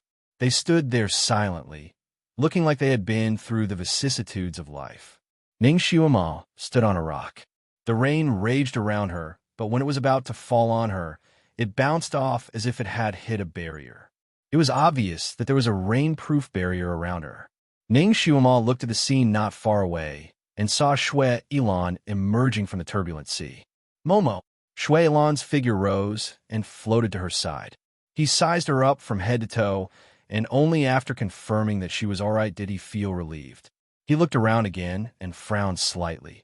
This place is not a place for people to stay. Shall we leave? Ning Xiuma shook her head slightly and only said 3 words. Let's wait and see. Then she strode forward. With their current skills, it was easy to leave this dead land. However, when Ning Xiuma landed, she had a very strange feeling. It was as if there was something calling out to her in this place, making her heart sink. Shuilan naturally wouldn't disobey her. He walked side by side with her and took a few steps forward. In such a desolate place, there might be some ferocious creatures hiding in the dark. If he moved forward a little, he could protect her from any possible harm. Momo, what do you want to see? Shuilan was a little puzzled. Ning Xiuma and he had been running in this broken place for almost 2 hours. Along the way, they saw only stones and stones. There was no other scenery at all. Of course, they didn't encounter any attacks. Besides the 2 of them, there was no other living creature on this planet. This place is a bit strange. Ning Xiuma frowned. Lan Shan, don't you have a very strange feeling? Shuilan sensed for a bit, but he only sensed that this place was a land of death and nothing else. This place shouldn't be inhabited, and there shouldn't be any other species. It's not suitable for living. Shuilan said honestly. At the very least, there was no oxygen here. He and Ning Xiuma had to rely on spells to maintain their breathing. Ning Xiuma paused for a moment. Shuilan was relatively sensitive to external objects. Since he didn't feel anything, was there something wrong with her 6th sense? Or was she the only one who could feel the calling? Suddenly, an indescribable fear rose in her heart. It seemed that if she continued to explore, a huge secret would surface. What's wrong? Shuilan held her hand. Her hand was slightly cold, and there seemed to be cold sweat in her palm. Nothing. Ning Xiuma took a deep breath and calmed her mind. Let's continue walking. She had reached this point in her life. She was no longer afraid of any big secret that could threaten her. She wasn't even afraid of death. What was there to be afraid of? She had always been a rash person. Since she had decided on something, she would do it without restraint. She once again sprinted forward, and Shwe Ilan naturally followed her closely. The calling became more and more obvious. It was as if there were stones superimposed on her heart. Her heart became heavier and heavier. Finally, Ning Shuama's footsteps suddenly stopped. Her gaze landed on a cliff in front of her. Chapter 1385. Shwe Ilan naturally looked over as well, then stiffened.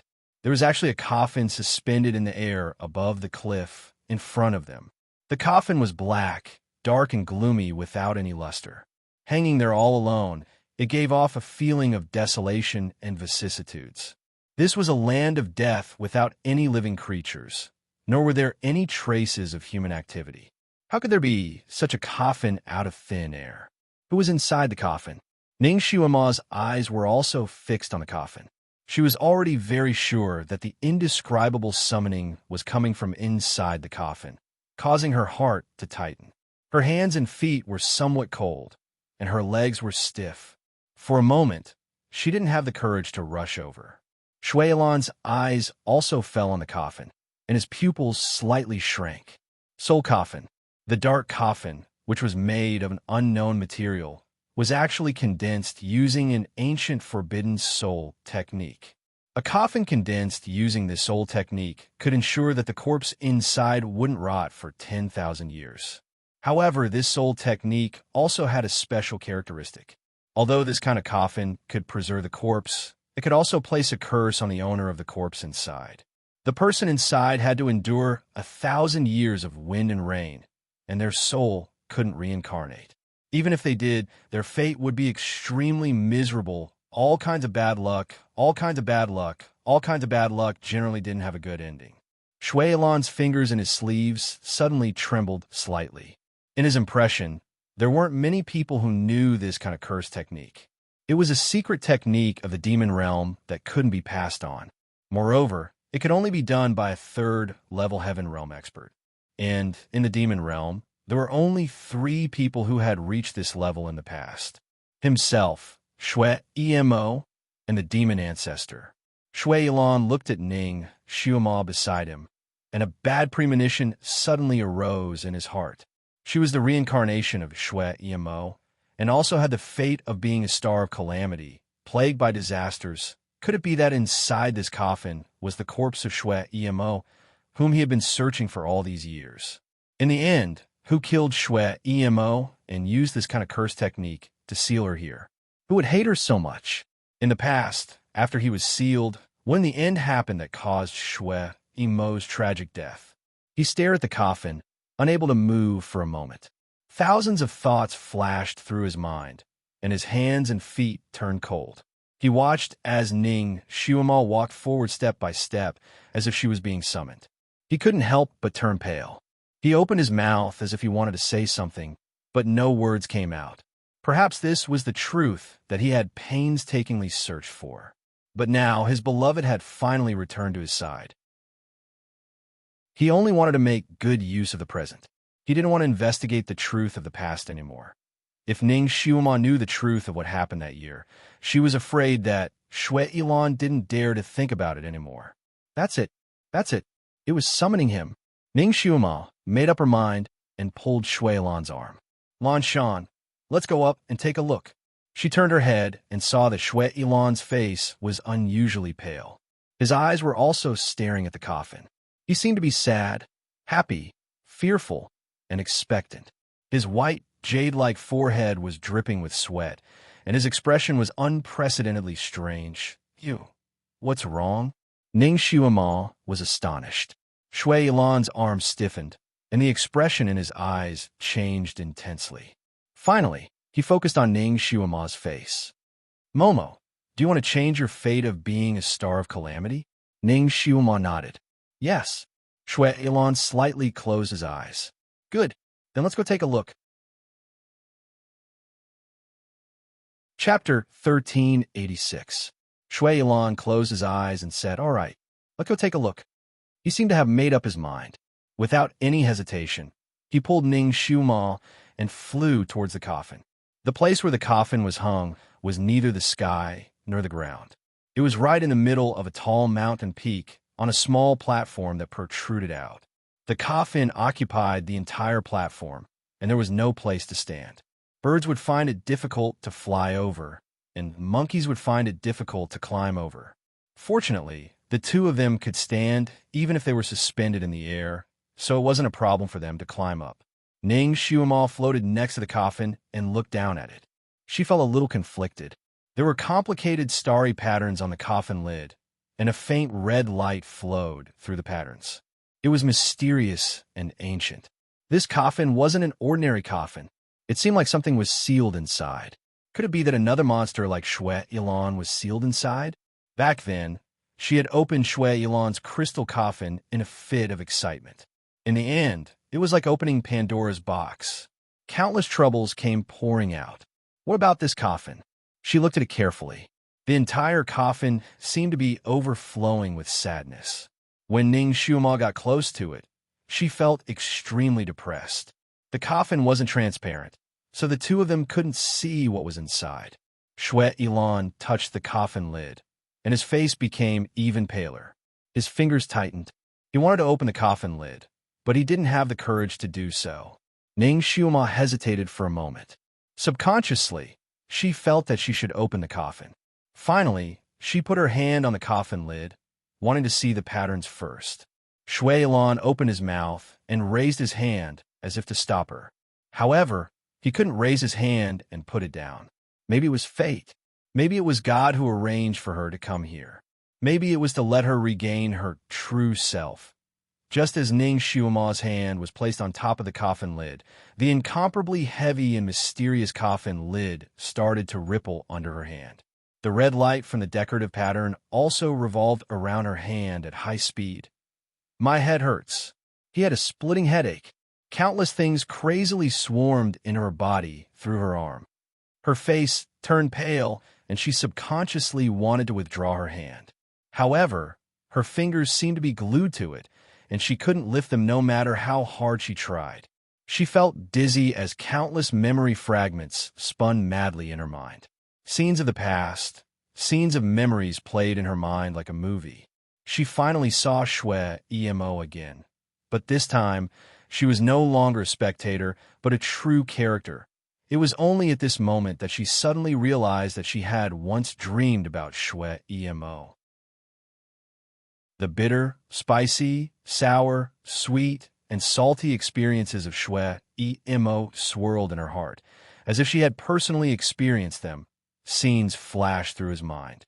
Some were as clear as yesterday, while others were as blurry as clouds. Shui Emo, the daughter of the devil ancestor, and Shui Itong's twin sister.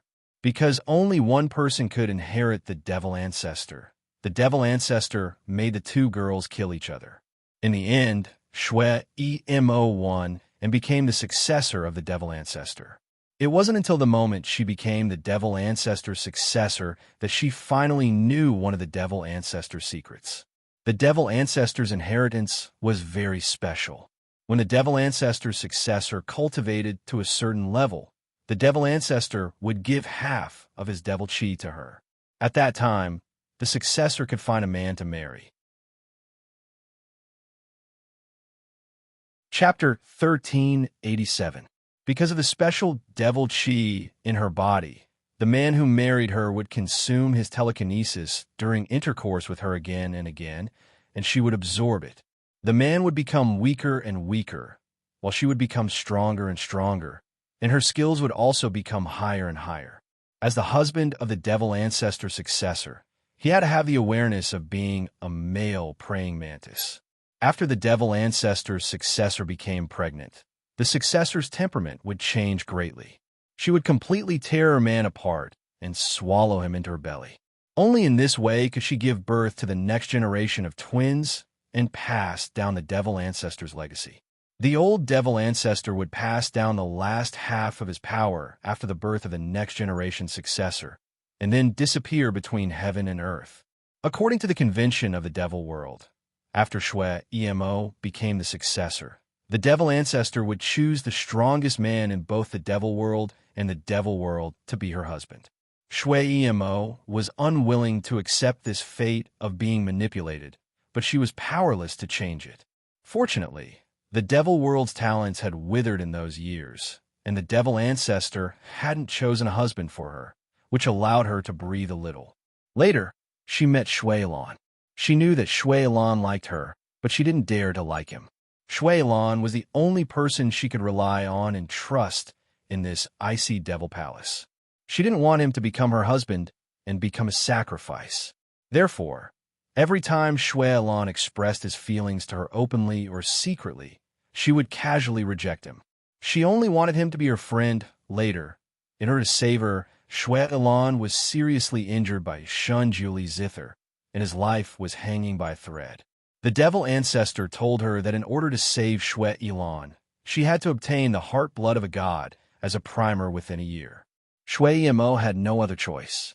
After weighing the pros and cons several times, she deliberately made a ruse and let herself fall into the hands of those she bought in advance. After going through untold hardships, she successfully mixed in with Shun Julie's side. Because of her pestering, Shun Julie's initial indifference to her gradually turned into pampering. And here, she tasted the taste of being pampered and the beauty of love.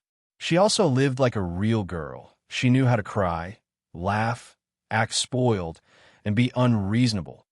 Only when she was by Shun Julie's side did she feel like she was living under the sun. She no longer felt sad because of the bloody killings that popped up from time to time. Her feelings for Shun Julie were very strange. In the beginning, he was the hidden sunshine in her heart. Later on, he almost killed her only friend, Shuilan. She started to hate him. When she first came to his side, everything she did was just an act for that one purpose. However, she didn't know when she really fell in love with Shun Julie. By the time she realized this, it was already too late, and Shun Julie was really good to her, almost spoiling her to the heavens. The year she spent by his side was the happiest year of her life. She even had the thought of staying by his side for the rest of her life. She began to feel conflicted, hesitant, and uneasy, and the devil ancestor often secretly sent people to contact her, threatening her with Shuilan's life to force her to make a move. Shui Emo, through a series of indirect inquiries and overt and covert inquiries, knew that the lifespan of a god was endless. He couldn't be killed. Even if his heart was dug out, he wouldn't die. At most, he would be seriously injured. Knowing this, Shui Emo finally steeled her heart and decided to make a move. The last chaotic battle between immortals and devils was incited by the devil ancestor. At that time, Ning Shuma was by Shun Julie's side. Chapter 1388. The final battle between the immortals and devils was instigated and provoked by the devil ancestor. Ning Shuma was by Shun Julie's side. Taking advantage of the fierce battle between him and the devil ancestor, she deliberately let herself be captured by the devil ancestor. Taking advantage of the time when Shun Julie came to save her, she stabbed her sword into Shun Julie's chest and finally took the blood from his heart. The moment the blood flowed out, Shui Emo's face paled, and her heart felt like it was being twisted. When Shun Julie unwillingly asked her, "Was everything just an act?" she cruelly answered, "Yes," because she knew that after she stabbed her sword, it was impossible for them to be together again. That love was like a flower in the water or the moon in the fog. Once it was scattered, and it was irretrievable. Even if Shun Julie was willing to forgive her in the future, she still didn't want to return to his side. Because she knew the demonic nature of her body, she didn't want to implicate even Shuilan, let alone Shun Julie. After she took the blood from his heart, she didn't hesitate to slap him away. Although it seemed fierce, she still had a sense of propriety. She wouldn't make things worse for him. The place where he was slapped away was also a place where there were many people in the immortal world. She felt that even if he suffered such a serious injury, he should have enough ability to protect himself. Even if a devil soldier or devil general took the opportunity to attack him, they wouldn't succeed. She didn't expect the devil ancestor to attack again. She also didn't expect that Shun Jiuli didn't use psychokinesis to protect himself at that time. She looked on helplessly as the devil ancestor flew out a highly poisonous knife silk and stabbed into Shun Jiuli's heart. The purplish-red blood that followed stung her eyes, and her heart felt as if it had been stabbed by a knife. She subconsciously wanted to rush back to check on him, but the devil ancestor's soft rope wrapped around her waist and pulled her into the palanquin. From the palanquin, she finally saw Long Chuan risking his life to save Shun Jiuli on the battlefield and fleeing far away. In that battle, the demons won a great victory. Meanwhile, Shui Emo was also flattered by the group of devils. She was too lazy to pay attention to them and immediately went to see the devil ancestor. Naturally, she also went to see Shui Lan. It wasn't easy for her to get the heart blood of a god. She wanted to personally feed it to Shui Lan. What she didn't expect was that when she carefully carried the bottle of heart blood to the demon alpha's residence, she saw Shui Lan, who had completely recovered from his injuries. At that moment, she felt as if she had been struck by lightning.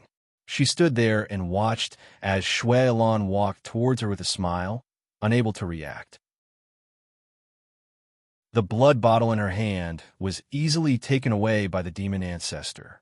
In the darkness, she could only hear the greedy, swallowing sound. The demon ancestor praised her and said that she was a hero who had eliminated a strong opponent in the demon world.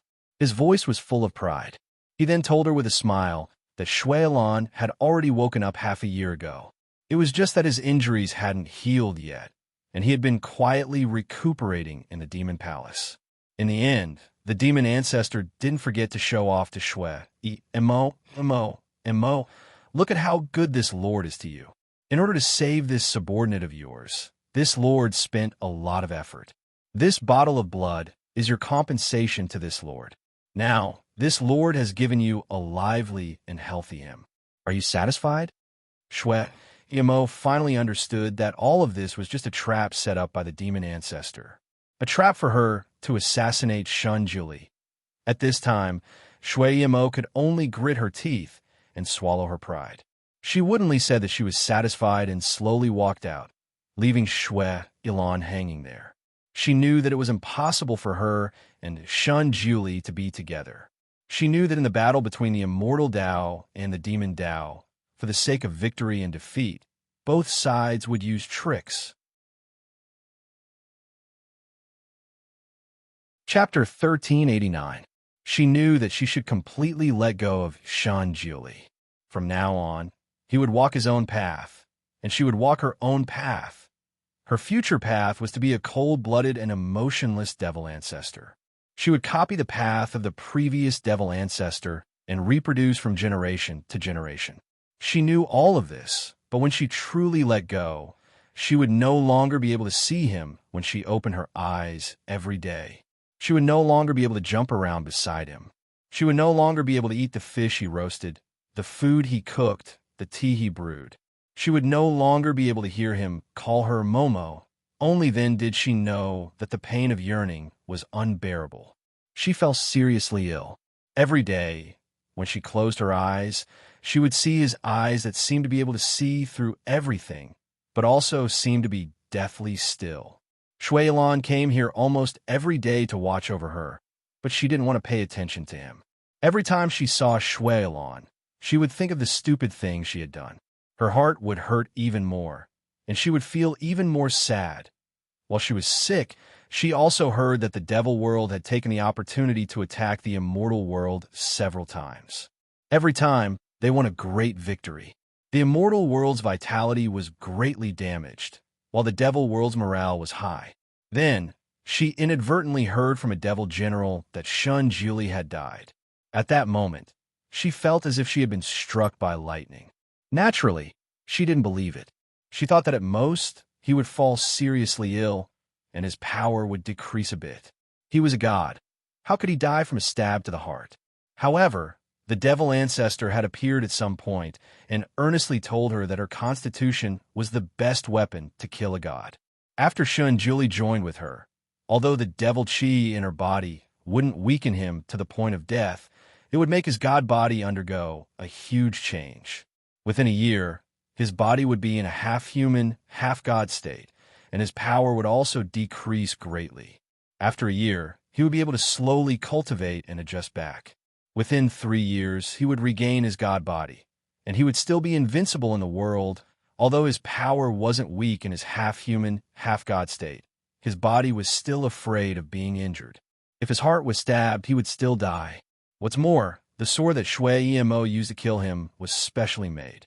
It was called the God-Slaying Sword. The moment the sword was inserted, the first thing to be destroyed was not the heart, but the body. In addition, Demon Alpha wanted to kill Shun Julie completely. She used her extremely poisonous knife silks to make up for it. She took advantage of the situation to crush Shun Julie's heart. That's why Shin Julie must be dead. The demon realm has finally gotten rid of such a huge threat. Momo, your contribution cannot go unnoticed.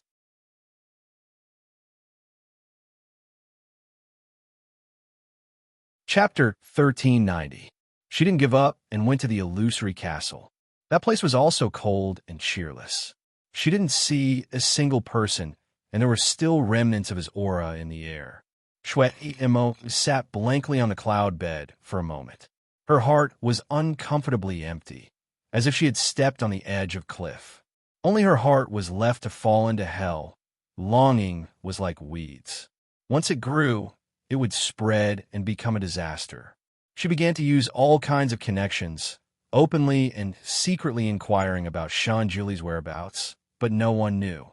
Shun Julie seemed to have really disappeared from this world. No one could find any trace of him or find his whereabouts. Shui Emo stood in the boundless world, not knowing where to go for a while. The more she couldn't find him, the more she wanted to find him. In the end, she simply searched crazily, and her footprints went to every corner of the 3 realms. She told herself that she only wanted to confirm whether he was dead or alive. As long as he was alive, as long as she could confirm that he was alive, she could leave with peace of mind. Even if the 2 of them became enemies from now on, there would still be a chance to meet. It was always better than nothing. Perhaps the heavens were grateful for her heart, but she finally received a piece of news that she didn't know whether it was true or false. Shun Julie had been brought back to the Qilin clan by Long Chuan. After a series of hardships inconvenient for outsiders, she finally found the always mysterious Qilin clan. Then, she secretly sneaked in. When she was with Shun Julie, she hid her strength. In the eyes of the people of the immortal world, she was a seductive vixen. Her ability to charm people was amazing, but her actual ability wasn't much. In the past year, Shun Julie had taught her a lot of martial arts, such as the art of breaking enchantments and some cultivation techniques. Other techniques weren't of much use to her this time, but breaking barriers allowed her to avoid the patrols of the Qilin clan. Quietly, she entered the most secret and core secret room of the Qilin clan. Here, she finally saw the Shun Julie that she had yearned for day and night. He was lying there quietly, motionless with a snow-white complexion. She slowly walked over, her whole body trembling. Step by step, she walked to his side. Then, she stretched out her trembling hand to check his aura. The moment she touched his wrist, her heart completely sank into an icy abyss. His body was cold and stiff, lying there like a statue, without any signs of life. The rumors in the outside world were not wrong. He was really dead. Shui Emo could no longer stand. She fell down in front of his chilled jade couch, one of her hands tightly gripping his, unwilling to let go. His vision turned black, and he felt as if he was drowning, unable to breathe. She sat there for an unknown amount of time before she finally sat up, as if she had suddenly realized something. She unbuttoned his shirt and saw the wound on his chest. There was a bloody hole there, and his heart was shattered beyond recognition. She trembled as she hugged his waist, desperately transferring her psychokinesis to him. Shun Julie had taught her how to heal wounds caused by swords and knives. He had even used his psyche power to heal her. The method she used was exactly what Shun Julie had taught her. Every time Shun Julie used it on her, she could see her wound heal very quickly.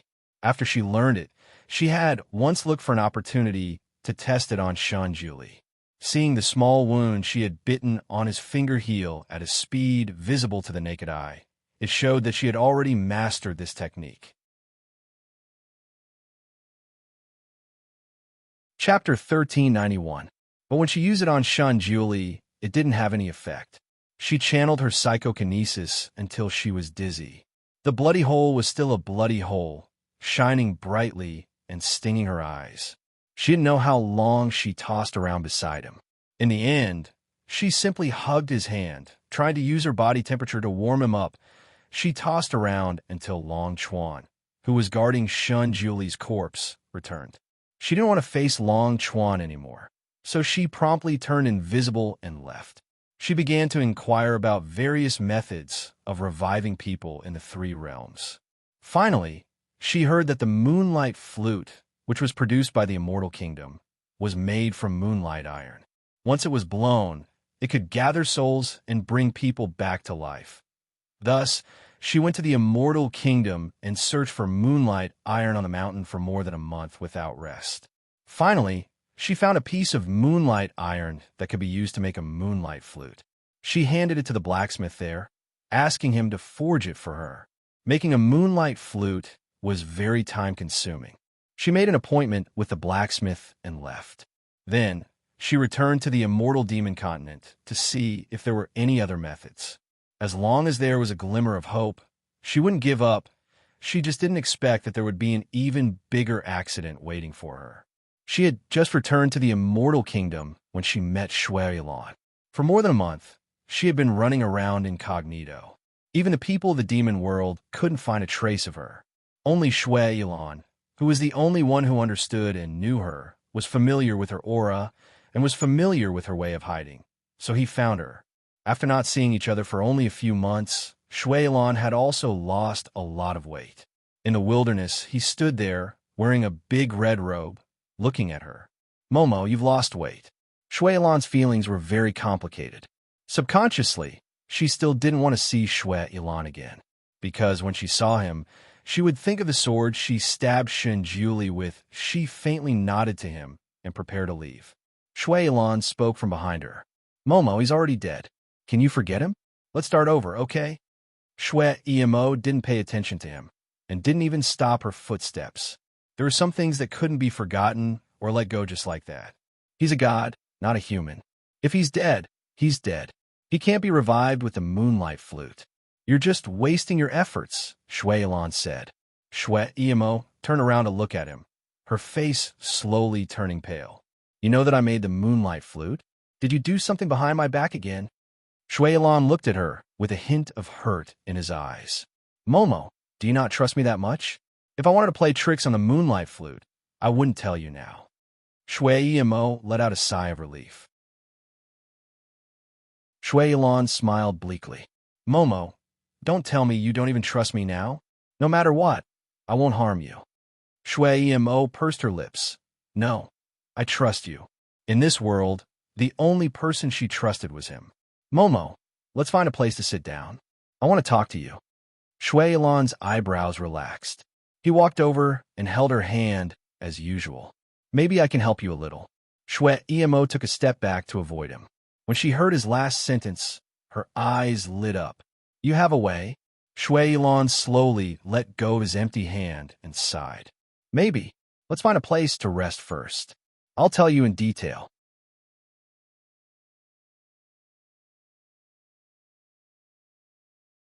In her heart, there was no such thing as whether it was worth it or not. Shui Yilan looked at her for a long time. Finally, he closed his eyes and smiled bitterly. "I knew it. This would be the result. Momo, I'll take you there. I've been there before." As expected, Shui Yilan took her to the forbidden land of ice and snow. It was a place comparable to the North and South Poles. Ice and snow covered the entire Earth.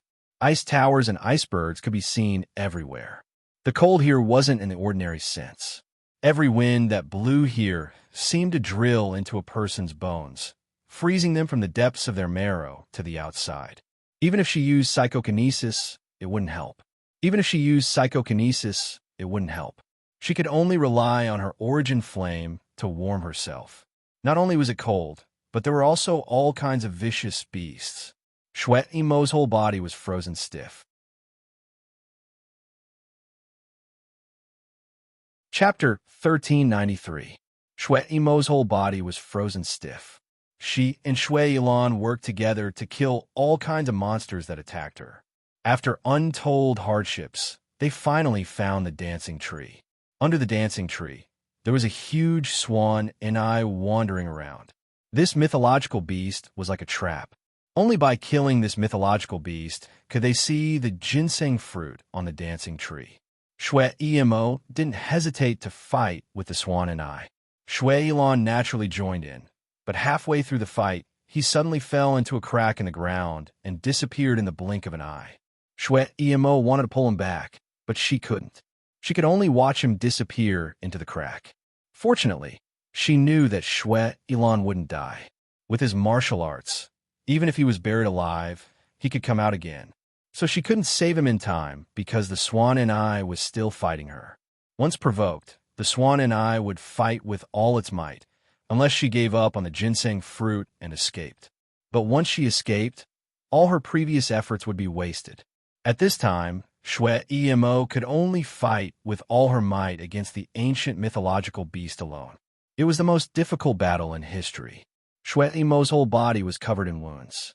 Her bones could be seen, and blood kept flowing out. The mythological beast also didn't have any advantage, and its injuries were more serious than hers. 3 days and 3 nights of fierce fighting. The swan and eye was ferocious and had thick blood. Even Shun Jili had to spend a lot of effort to defeat it, let alone Shui Emo, whose martial arts were far inferior to his. Shui Emo didn't know how many times she had faced life and death in this fierce battle, but she had broken through. She also had many opportunities to escape, but she chose to give them all up. The only thing she didn't give up was the dancing ginseng fruit. She had already disregarded life and death. Even if she had to risk her life, she had to get the dancing ginseng fruit. This was her only hope. Even the most tyrannical were afraid of those who didn't care about their lives. Finally, on the 3rd night, the huge mythological beast fell to the ground with a loud bang under Shui Emo's sword. Shui Emo was also like a lamp that had run out of oil. Her entire body was bathed in blood, and her vision was turning black. However, she was still holding on, waiting for the moment when the barrier would open. The divine beast fell to the ground, and the barrier opened with a rumble. Sure enough, Shui Emo saw a fruit that looked very much like a human heart on the swaying tree.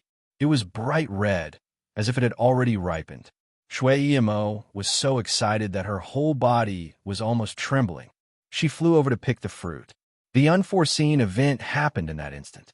Just as she was about to take the fruit, her heart suddenly turned cold.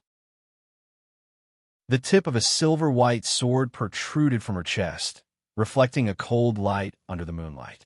The tip of the sword suddenly twisted and pulled out, causing blood to splatter everywhere. All of this happened in the blink of an eye. Shui Emo, who was in the air, had no way of dodging and could only take this blow. She felt a sharp pain in her heart, and the intense pain caused her face to turn pale instantly. So this is what it feels like to be pierced through the heart. Who was it? In this snowfield, apart from her and Shui Yilan, who else could it be? Shui Emo only felt that the strength in her body was rapidly drained away. However, she still picked the fruit without caring about it, protecting it in her arms as she staggered to the ground. Shui Emo stood in front of her, laughing arrogantly. Shui Emo, you lost. From now on, I am the devil ancestor. On the sword in her hand, drops of blood were rolling down. Shui Yilan stood beside Shui Yilan, silently looking at Shui Emo. Shui Emo looked at Shui Yilan, then looked at Shui Emo, and understood everything. Chapter 1394. It turned out to be a meticulously planned plot, a plot of rebellion. Shui Yilan had lured her here, let her and the mythological beast fight until both sides were injured, and then Snowy Talisman would give her a fatal blow. Everyone was happy.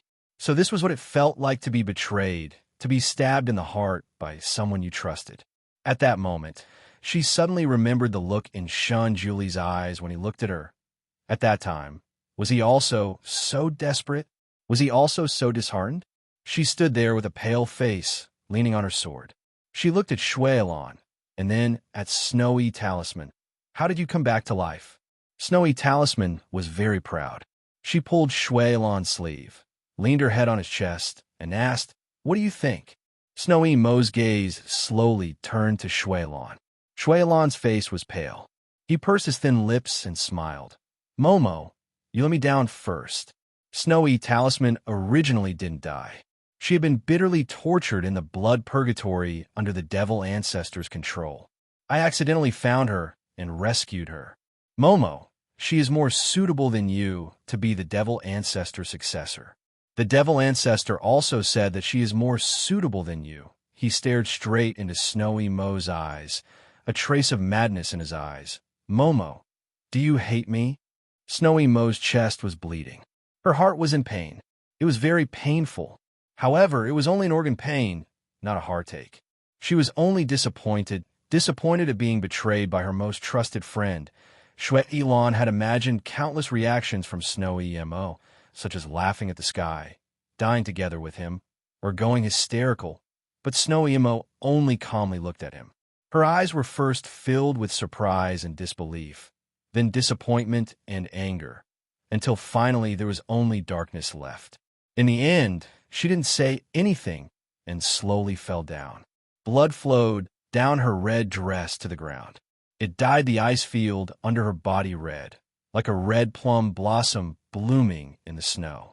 It carried a sad and despairing aura. She slowly closed her eyes and no longer moved. Shueilon stood there like a fool for a moment and suddenly walked towards her step by step. "Momo," he gently nudged her. Shueilon remained motionless, but her complexion gradually turned pale and her aura gradually weakened. Her wrist was held by Shueilon. Shueilon's fingers were colder than her wrist and even trembled a little. He seemed to be taking her pulse. A moment later, he suddenly raised his head to look at Snow-Robe Talisman. "Snow-Robe Talisman, you've injured her soul root." The Snow-Robe Talisman laughed shrilly. "So what? Since I survived, she must die. But you promised me that you wouldn't take her life." "Sorry, I used too much force." Shueisho spread out his hands, his voice unconcerned. She smiled at Shueilon and said softly, "Shueilon, this woman doesn't even put you in her eyes. You've done everything for her, but you're nothing in her eyes. She let you down, so why do you still care about her life? Actually, we're the most suitable couple. She doesn't deserve you. How about you be my royal husband in the future? If you and I join hands, we'll definitely bring glory to the demon realm. Although my martial arts aren't as good as yours, I have half of the demon ancestor's power. Once I absorb her, I'll become the real demon ancestor. My zither can sweep away everything. Shueilon, at that time, the demon realm will be ours." Shueilon. His complexion became even paler. He didn't speak again, but directly made his move. He raised his hand and directly used a big move on Snow-Robe Talisman. Chapter 1395. He raised his hand and directly used a big move on the Snow-Robe Talisman. A red light that could almost burn half the sky madly smashed towards the Snow-Robe Talisman. "Stop. Shueilon, you're crazy. You're crazy. What do you want to do?" The Snow-Robe Talisman angrily screamed. "Don't forget, it was your idea to scheme against her. I didn't tell you to kill her. Snow-Robe Talisman, I can save you, and I can also send you back." Shueilon's voice was cold. "Do you really think I'm not on guard against you?" He didn't know what kind of move he used on the Snow-Robe Talisman, but the Snow-Robe Talisman suddenly screamed and was directly grabbed by Shueilon. His fingertips directly grabbed the Snow-Robe Talisman's back and pinched her spine. The Snow-Robe Talisman's complexion also changed, and her voice became more and more shrill. "Shueilon, what do you want to do? I'm now the only successor of the devil ancestor in the devil realm. If you kill me, the devil realm will be in imminent danger." Shui Ilan looked at the snow-robed talisman who was desperately struggling and revealed a sinister look. The Devil Realm? Without her, the Devil Realm is nothing. Snow-robed talisman, I want you to be buried with her. His hand gradually tightened, and with a crisp crack, her spine was finally completely broken by Shui Ilan, and her head softly drooped down. Shui Ilan swung his hand and threw away the snow-robed talisman's corpse. He used a cleaning technique to clean his fingers and then slowly picked up the lifeless snow-robed talisman on the ground and pressed his face against hers. Momo, I'm sorry. Just as he said this, he suddenly stopped and his body stiffened. He looked at the snow-robed talisman in his arms, and his eyes widened in disbelief. Snow-robed talisman didn't know when she opened her eyes, but the bottom of her eyes was blood red. Her sparkling jade-like palm hit his chest. Her movements were as fast as lightning, and Shui Ilan did not even have time to react. Shui Ilan's face instantly turned as white as snow. He looked down at her and said hoarsely, Momo, so, you didn't die. Shui Yimo didn't say anything. Instead, she pushed Shui Ilan away. Shui Ilan's body crashed into the swaying ginseng tree and slid down again. He violently coughed up blood, but his eyes were fixed on Shui Ilan's eyes. It was as if he had gone mad, but at the same time, it was something else. He wanted to say something, but when he opened his mouth, another mouthful of blood came out. Shui Yimo didn't pay any more attention to him. She was well aware that her palm strike was a secret technique of the Devil World's devil ancestor. The one struck by would be thoroughly sealed, sink into a blood coffin, and forever fall into hell. For all eternity, they would suffer the pain of being pierced by a blood blade, never to be free. This was the demon ancestor's cruelest punishment for traitors. It was also the demon ancestor's unique skill. Shui Yimo didn't expect that she would have to use this move on Shui Ilan. The wound on her chest burst open again, and blood flowed out continuously, but she didn't care at all. She staggered up and stretched out her palm. A pure black light was emitted and quickly climbed on his snow-robed talisman's body. Snow-robed talisman's entire body melted at a speed visible to the naked eye. This was also a skill unique to the demon ancestor's successor. Once this skill was used, she would absorb snow-robed talisman and completely fall into the devil path. Shui Ilan, who was lying there gasping for breath, suddenly opened his eyes wide. Seeing this scene, his face changed greatly. Momo, don't. Shui Yimo still didn't pay attention to him. The black light in her palm gradually swallowed snow-robed talisman's body until there was nothing left. Shui Ilan's face was deathly pale. Momo. Chapter 1396.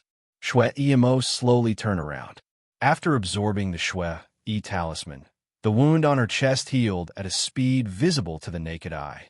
A faint black aura was emitted from her body, but her eyes were blood red, as pure as gems.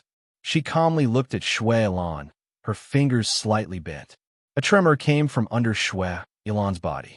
The tremor seemed to come from the depths of the earth, as if a terrifying demon beast was slowly awakening. The ground under him cracked inch by inch, and a red light rose from the cracks, shining on Shui Ilan's body. Shui Ilan trembled violently. His body seemed to be penetrated inch by that red light. Large beads of sweat appeared on his forehead. It was obvious that he was in extreme pain. Momo, his eyes were full of pain. His body struggled forward without regard for his life. Don't turn into a demon. The red light had originally completely locked his body, but with his struggle, countless wounds immediately appeared on his body. Blood dyed his robes red, and his cheeks paled even more. The blood on his body seemed to have stimulated Shui Yimo.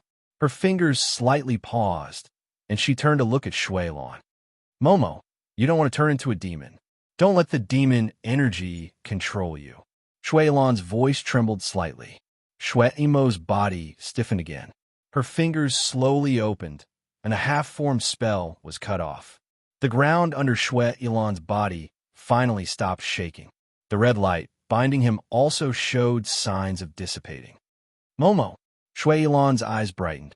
He struggled to break free from the red light binding him, and crawled towards Shui Emo. Momo, I know, you can't bear to kill me in the end. Shui Emo's eyes flashed.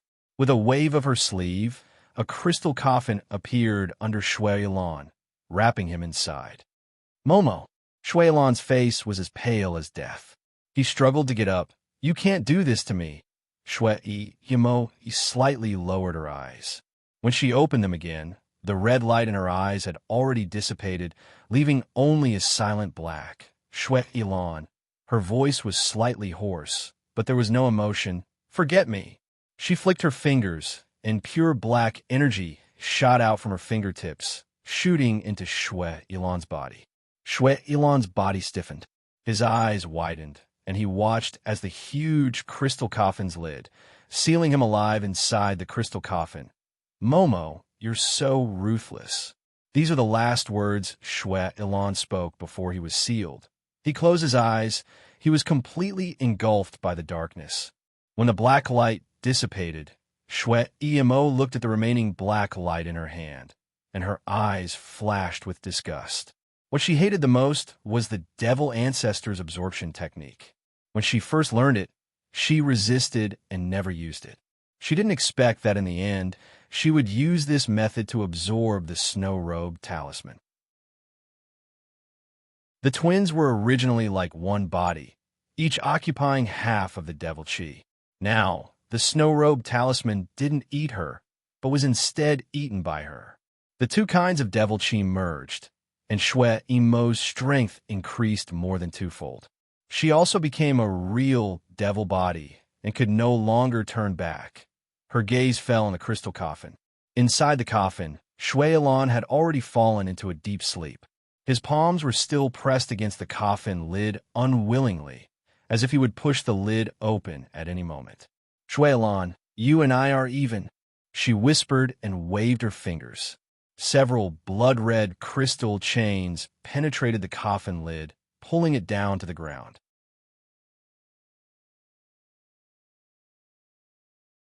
Chapter 1397. After doing this, she flew out of the forbidden land of ice and snow without any reluctance, directly returning to the demon world.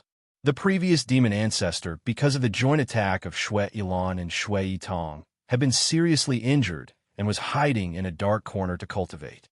Shui Emo quickly found it by relying on the guidance of the demon chi. She finally got a clear look at its appearance. It was neither male nor female, like a pair of twins, less than 3 feet tall, wrapped in a mass of black chi. Shui Emo silently looked at it, her face pale. The demon ancestor saw her and was shocked at first, then overjoyed. The male and female voices spoke together. Momo, my child, you finally came back. This lord has been worried about you. Come, come, come. Let this lord take a good look at you. Shui Emo's eyes drooped, and, just like in the past, she replied, yes. And she walked towards it. The demon ancestor's red eyes flashed with excitement. It turned into a mass of black chi and pounced on her body. Momo, this lord knew you would come back.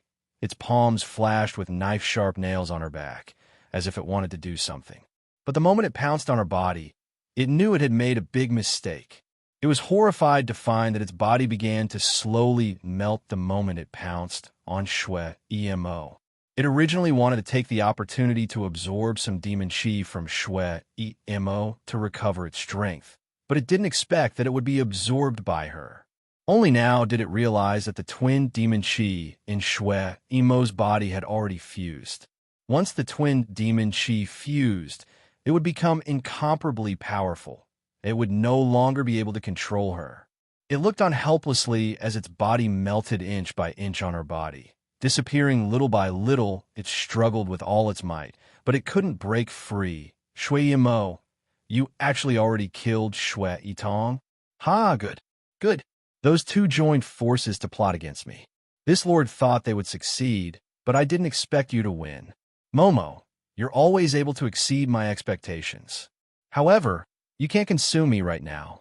You're not married yet, and you're not pregnant yet. If you consume me right now, the next generation successor won't be born. Shui Emo looked at it expressionlessly, only coldly, saying a few words. There's no successor. The demon ancestor's eyes widened, and he was stunned. Suddenly, he laughed. Momo, what nonsense are you talking about? Without a successor, how are you going to divide the devil chi in your body? Without a successor, you will soon be completely controlled by the demonic chi, and your body will explode. Shui Emo ignored it, allowing it to melt even faster on her body. The fiend ancestor was finally afraid.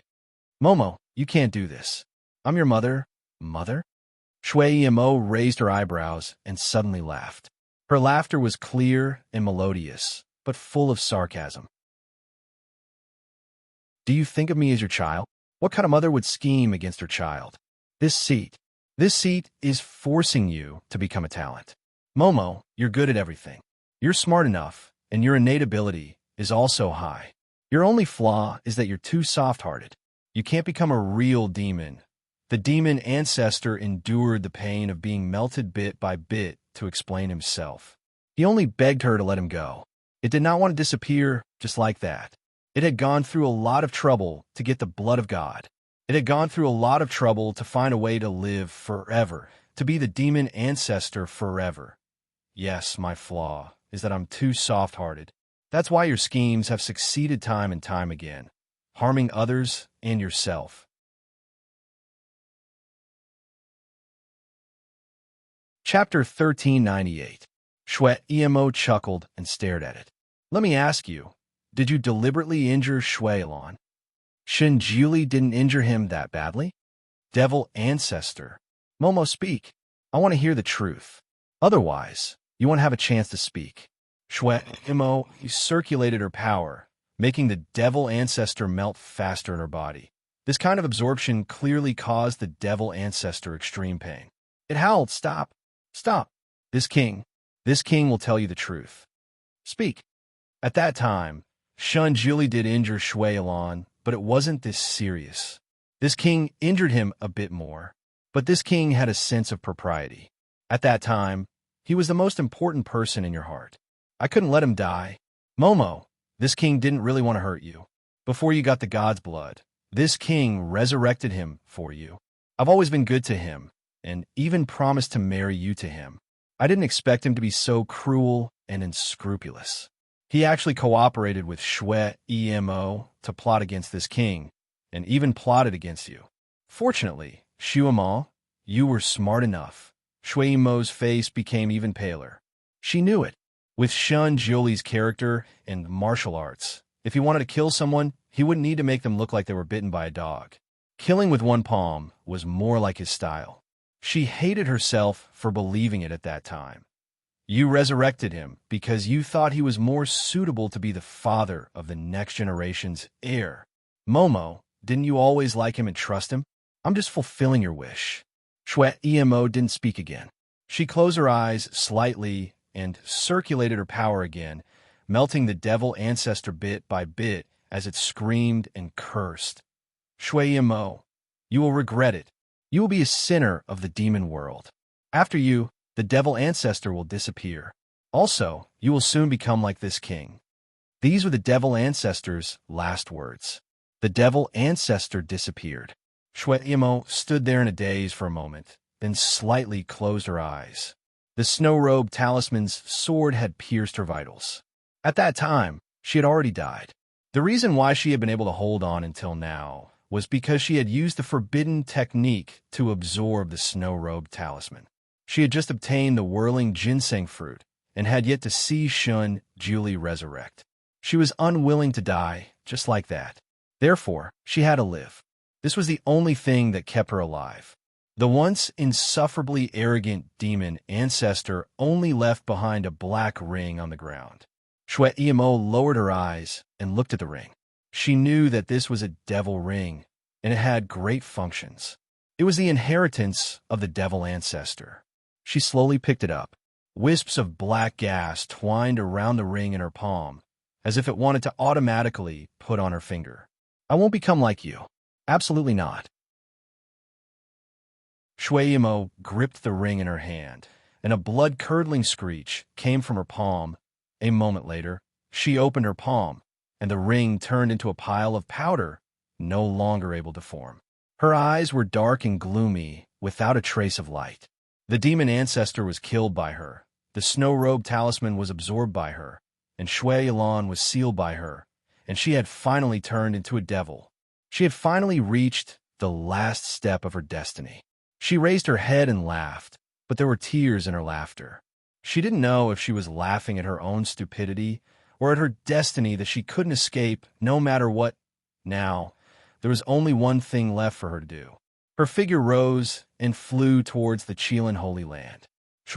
Umo easily sneaked into the Chilean Holy Land and arrived at the ice room with ease. Rolling monthly votes at the beginning of the month was a must. La la la la.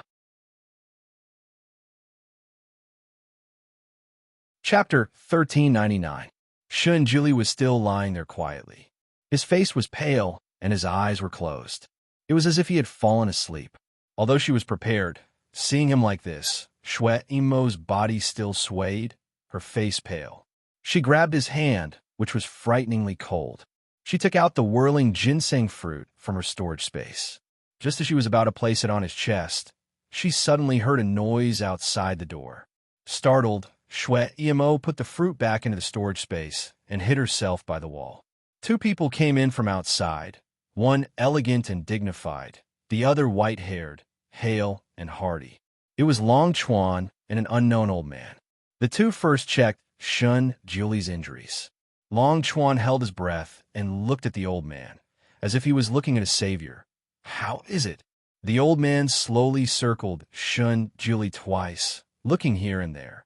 After a moment, he sighed and shook his head. It's hopeless. My grass recovery pill can't save him. His divine heart is injured. A person's heart is easy to heal, but a divine heart is difficult to heal. The light in Long Chuan's eyes dimmed. Obviously, this was not the first time he was disappointed. Shui Imo stood not far from them. She was now the most powerful existence in the world. Therefore, Long Chuan and the old man didn't notice that there was another person in the room. She stood there quietly, listening to their conversation. The two people talked for a moment and then left. Shui Imo listened quietly. The more she listened, the paler her face became. I heard that the whirling ginseng fruit can replace the divine heart. Maybe I can find it and bring Master back. Nonsense. The whirling ginseng fruit can only prolong life and heal injuries. If the Supreme God is still alive, eating it may greatly increase his strength, but it has no resurrection effect.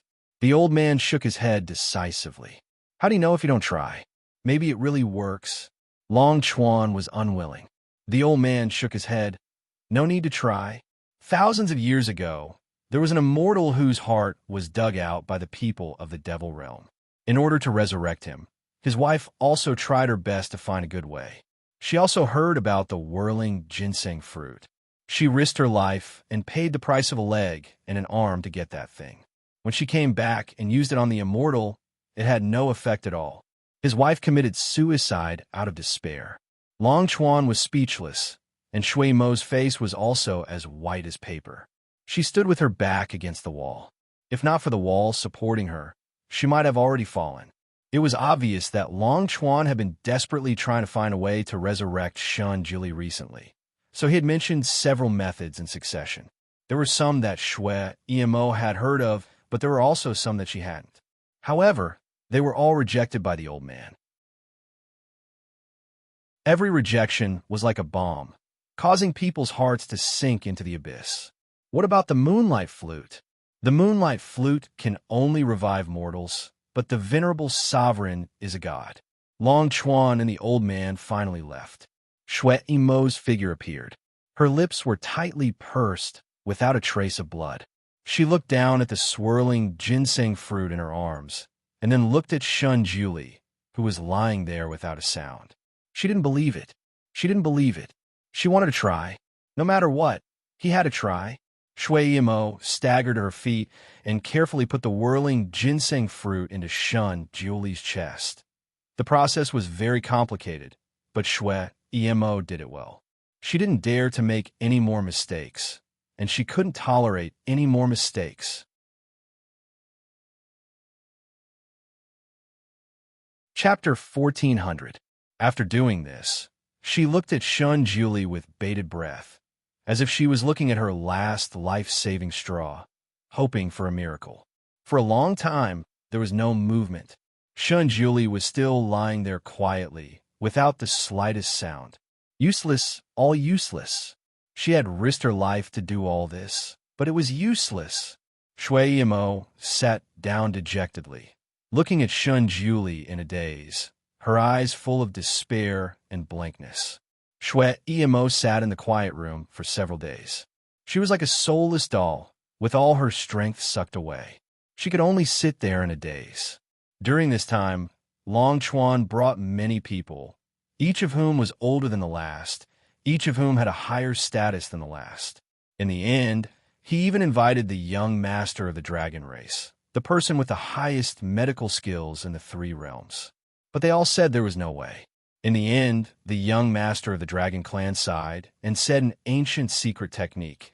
If the witch who assassinated the venerable sovereign exiles herself to the most barren place, and then commits suicide there, enduring the consequences of being alone in every life, she can make a wish. If she happens to wish for the venerable sovereign to wake up, then this wish will come true. Of course, there are still some other things needed. Alas, this method, it's useless to talk about it. Long Chuan left in disappointment again. After they left, Shui Yimo was stunned for a long time, the old man's words echoing in her mind. After an unknown period of time, she got up and looked at Shun Julie lying there quietly. She used her eyes to trace his celestial face over and over again, finally revealing a bitter smile. She leaned over and kissed Shun Julie. His lips were as cold as ice, but she kissed him passionately. After the kiss parted, her eyes were full of determination. Julie, I will wake you up. She turned and left, running towards her destiny. Ning Shuama finally withdrew her hand, her body slightly trembling. The intense sadness from her previous life had always shrouded her heart, making her unable to recover for a while. She looked down at the coffin, her heart aching even more. Pursing her lips, she flicked her sleeve, and the coffin opened. Sorrow washed over him. Inside the coffin lay a red-clothed girl. Her skin was delicate, and her eyes were slightly closed. Her thick and curly eyelashes were like small fans. There was a sword in her chest.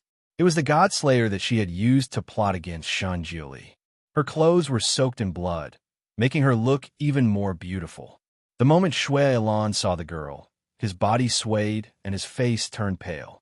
He wanted to call out Momo's name, but he swallowed his words. His heart ached terribly. In his previous life, had his Momo died so decisively? Ning Shuama looked at herself in her previous life and fell into a daze. She did not know how to react. After recovering her true memories, Shui Yimo's sorrow, anger, despair, and confusion all surged into her heart like a flood, drowning her whole being. Her emotions were too many, too chaotic, so her face was devoid of emotion. It turned out that his previous life was so miserable. As it turned out, it wasn't the great god and the snowy talisman who had joined hands to kill her. It was Shui Elan. As it turned out, after the great god was killed by her, he never woke up. As it turned out, his fate of being a cursed star was because of his previous life's curse. There was an answer to everything now. Ning Shuama was silent for a long time, standing there like a statue, motionless and silent. After a while, she finally moved. With a flick of her sleeve, the coffin burst into flames. You're tuning into the Romance Rendezvous YouTube channel. We're so grateful for your support, and don't forget to subscribe to join us on this incredible journey through captivating stories. Your generosity through donations truly makes a world of difference, as it's the primary source of revenue that allows me to expand and enhance this channel for you. Thank you from the bottom of my heart for being a part of this adventure.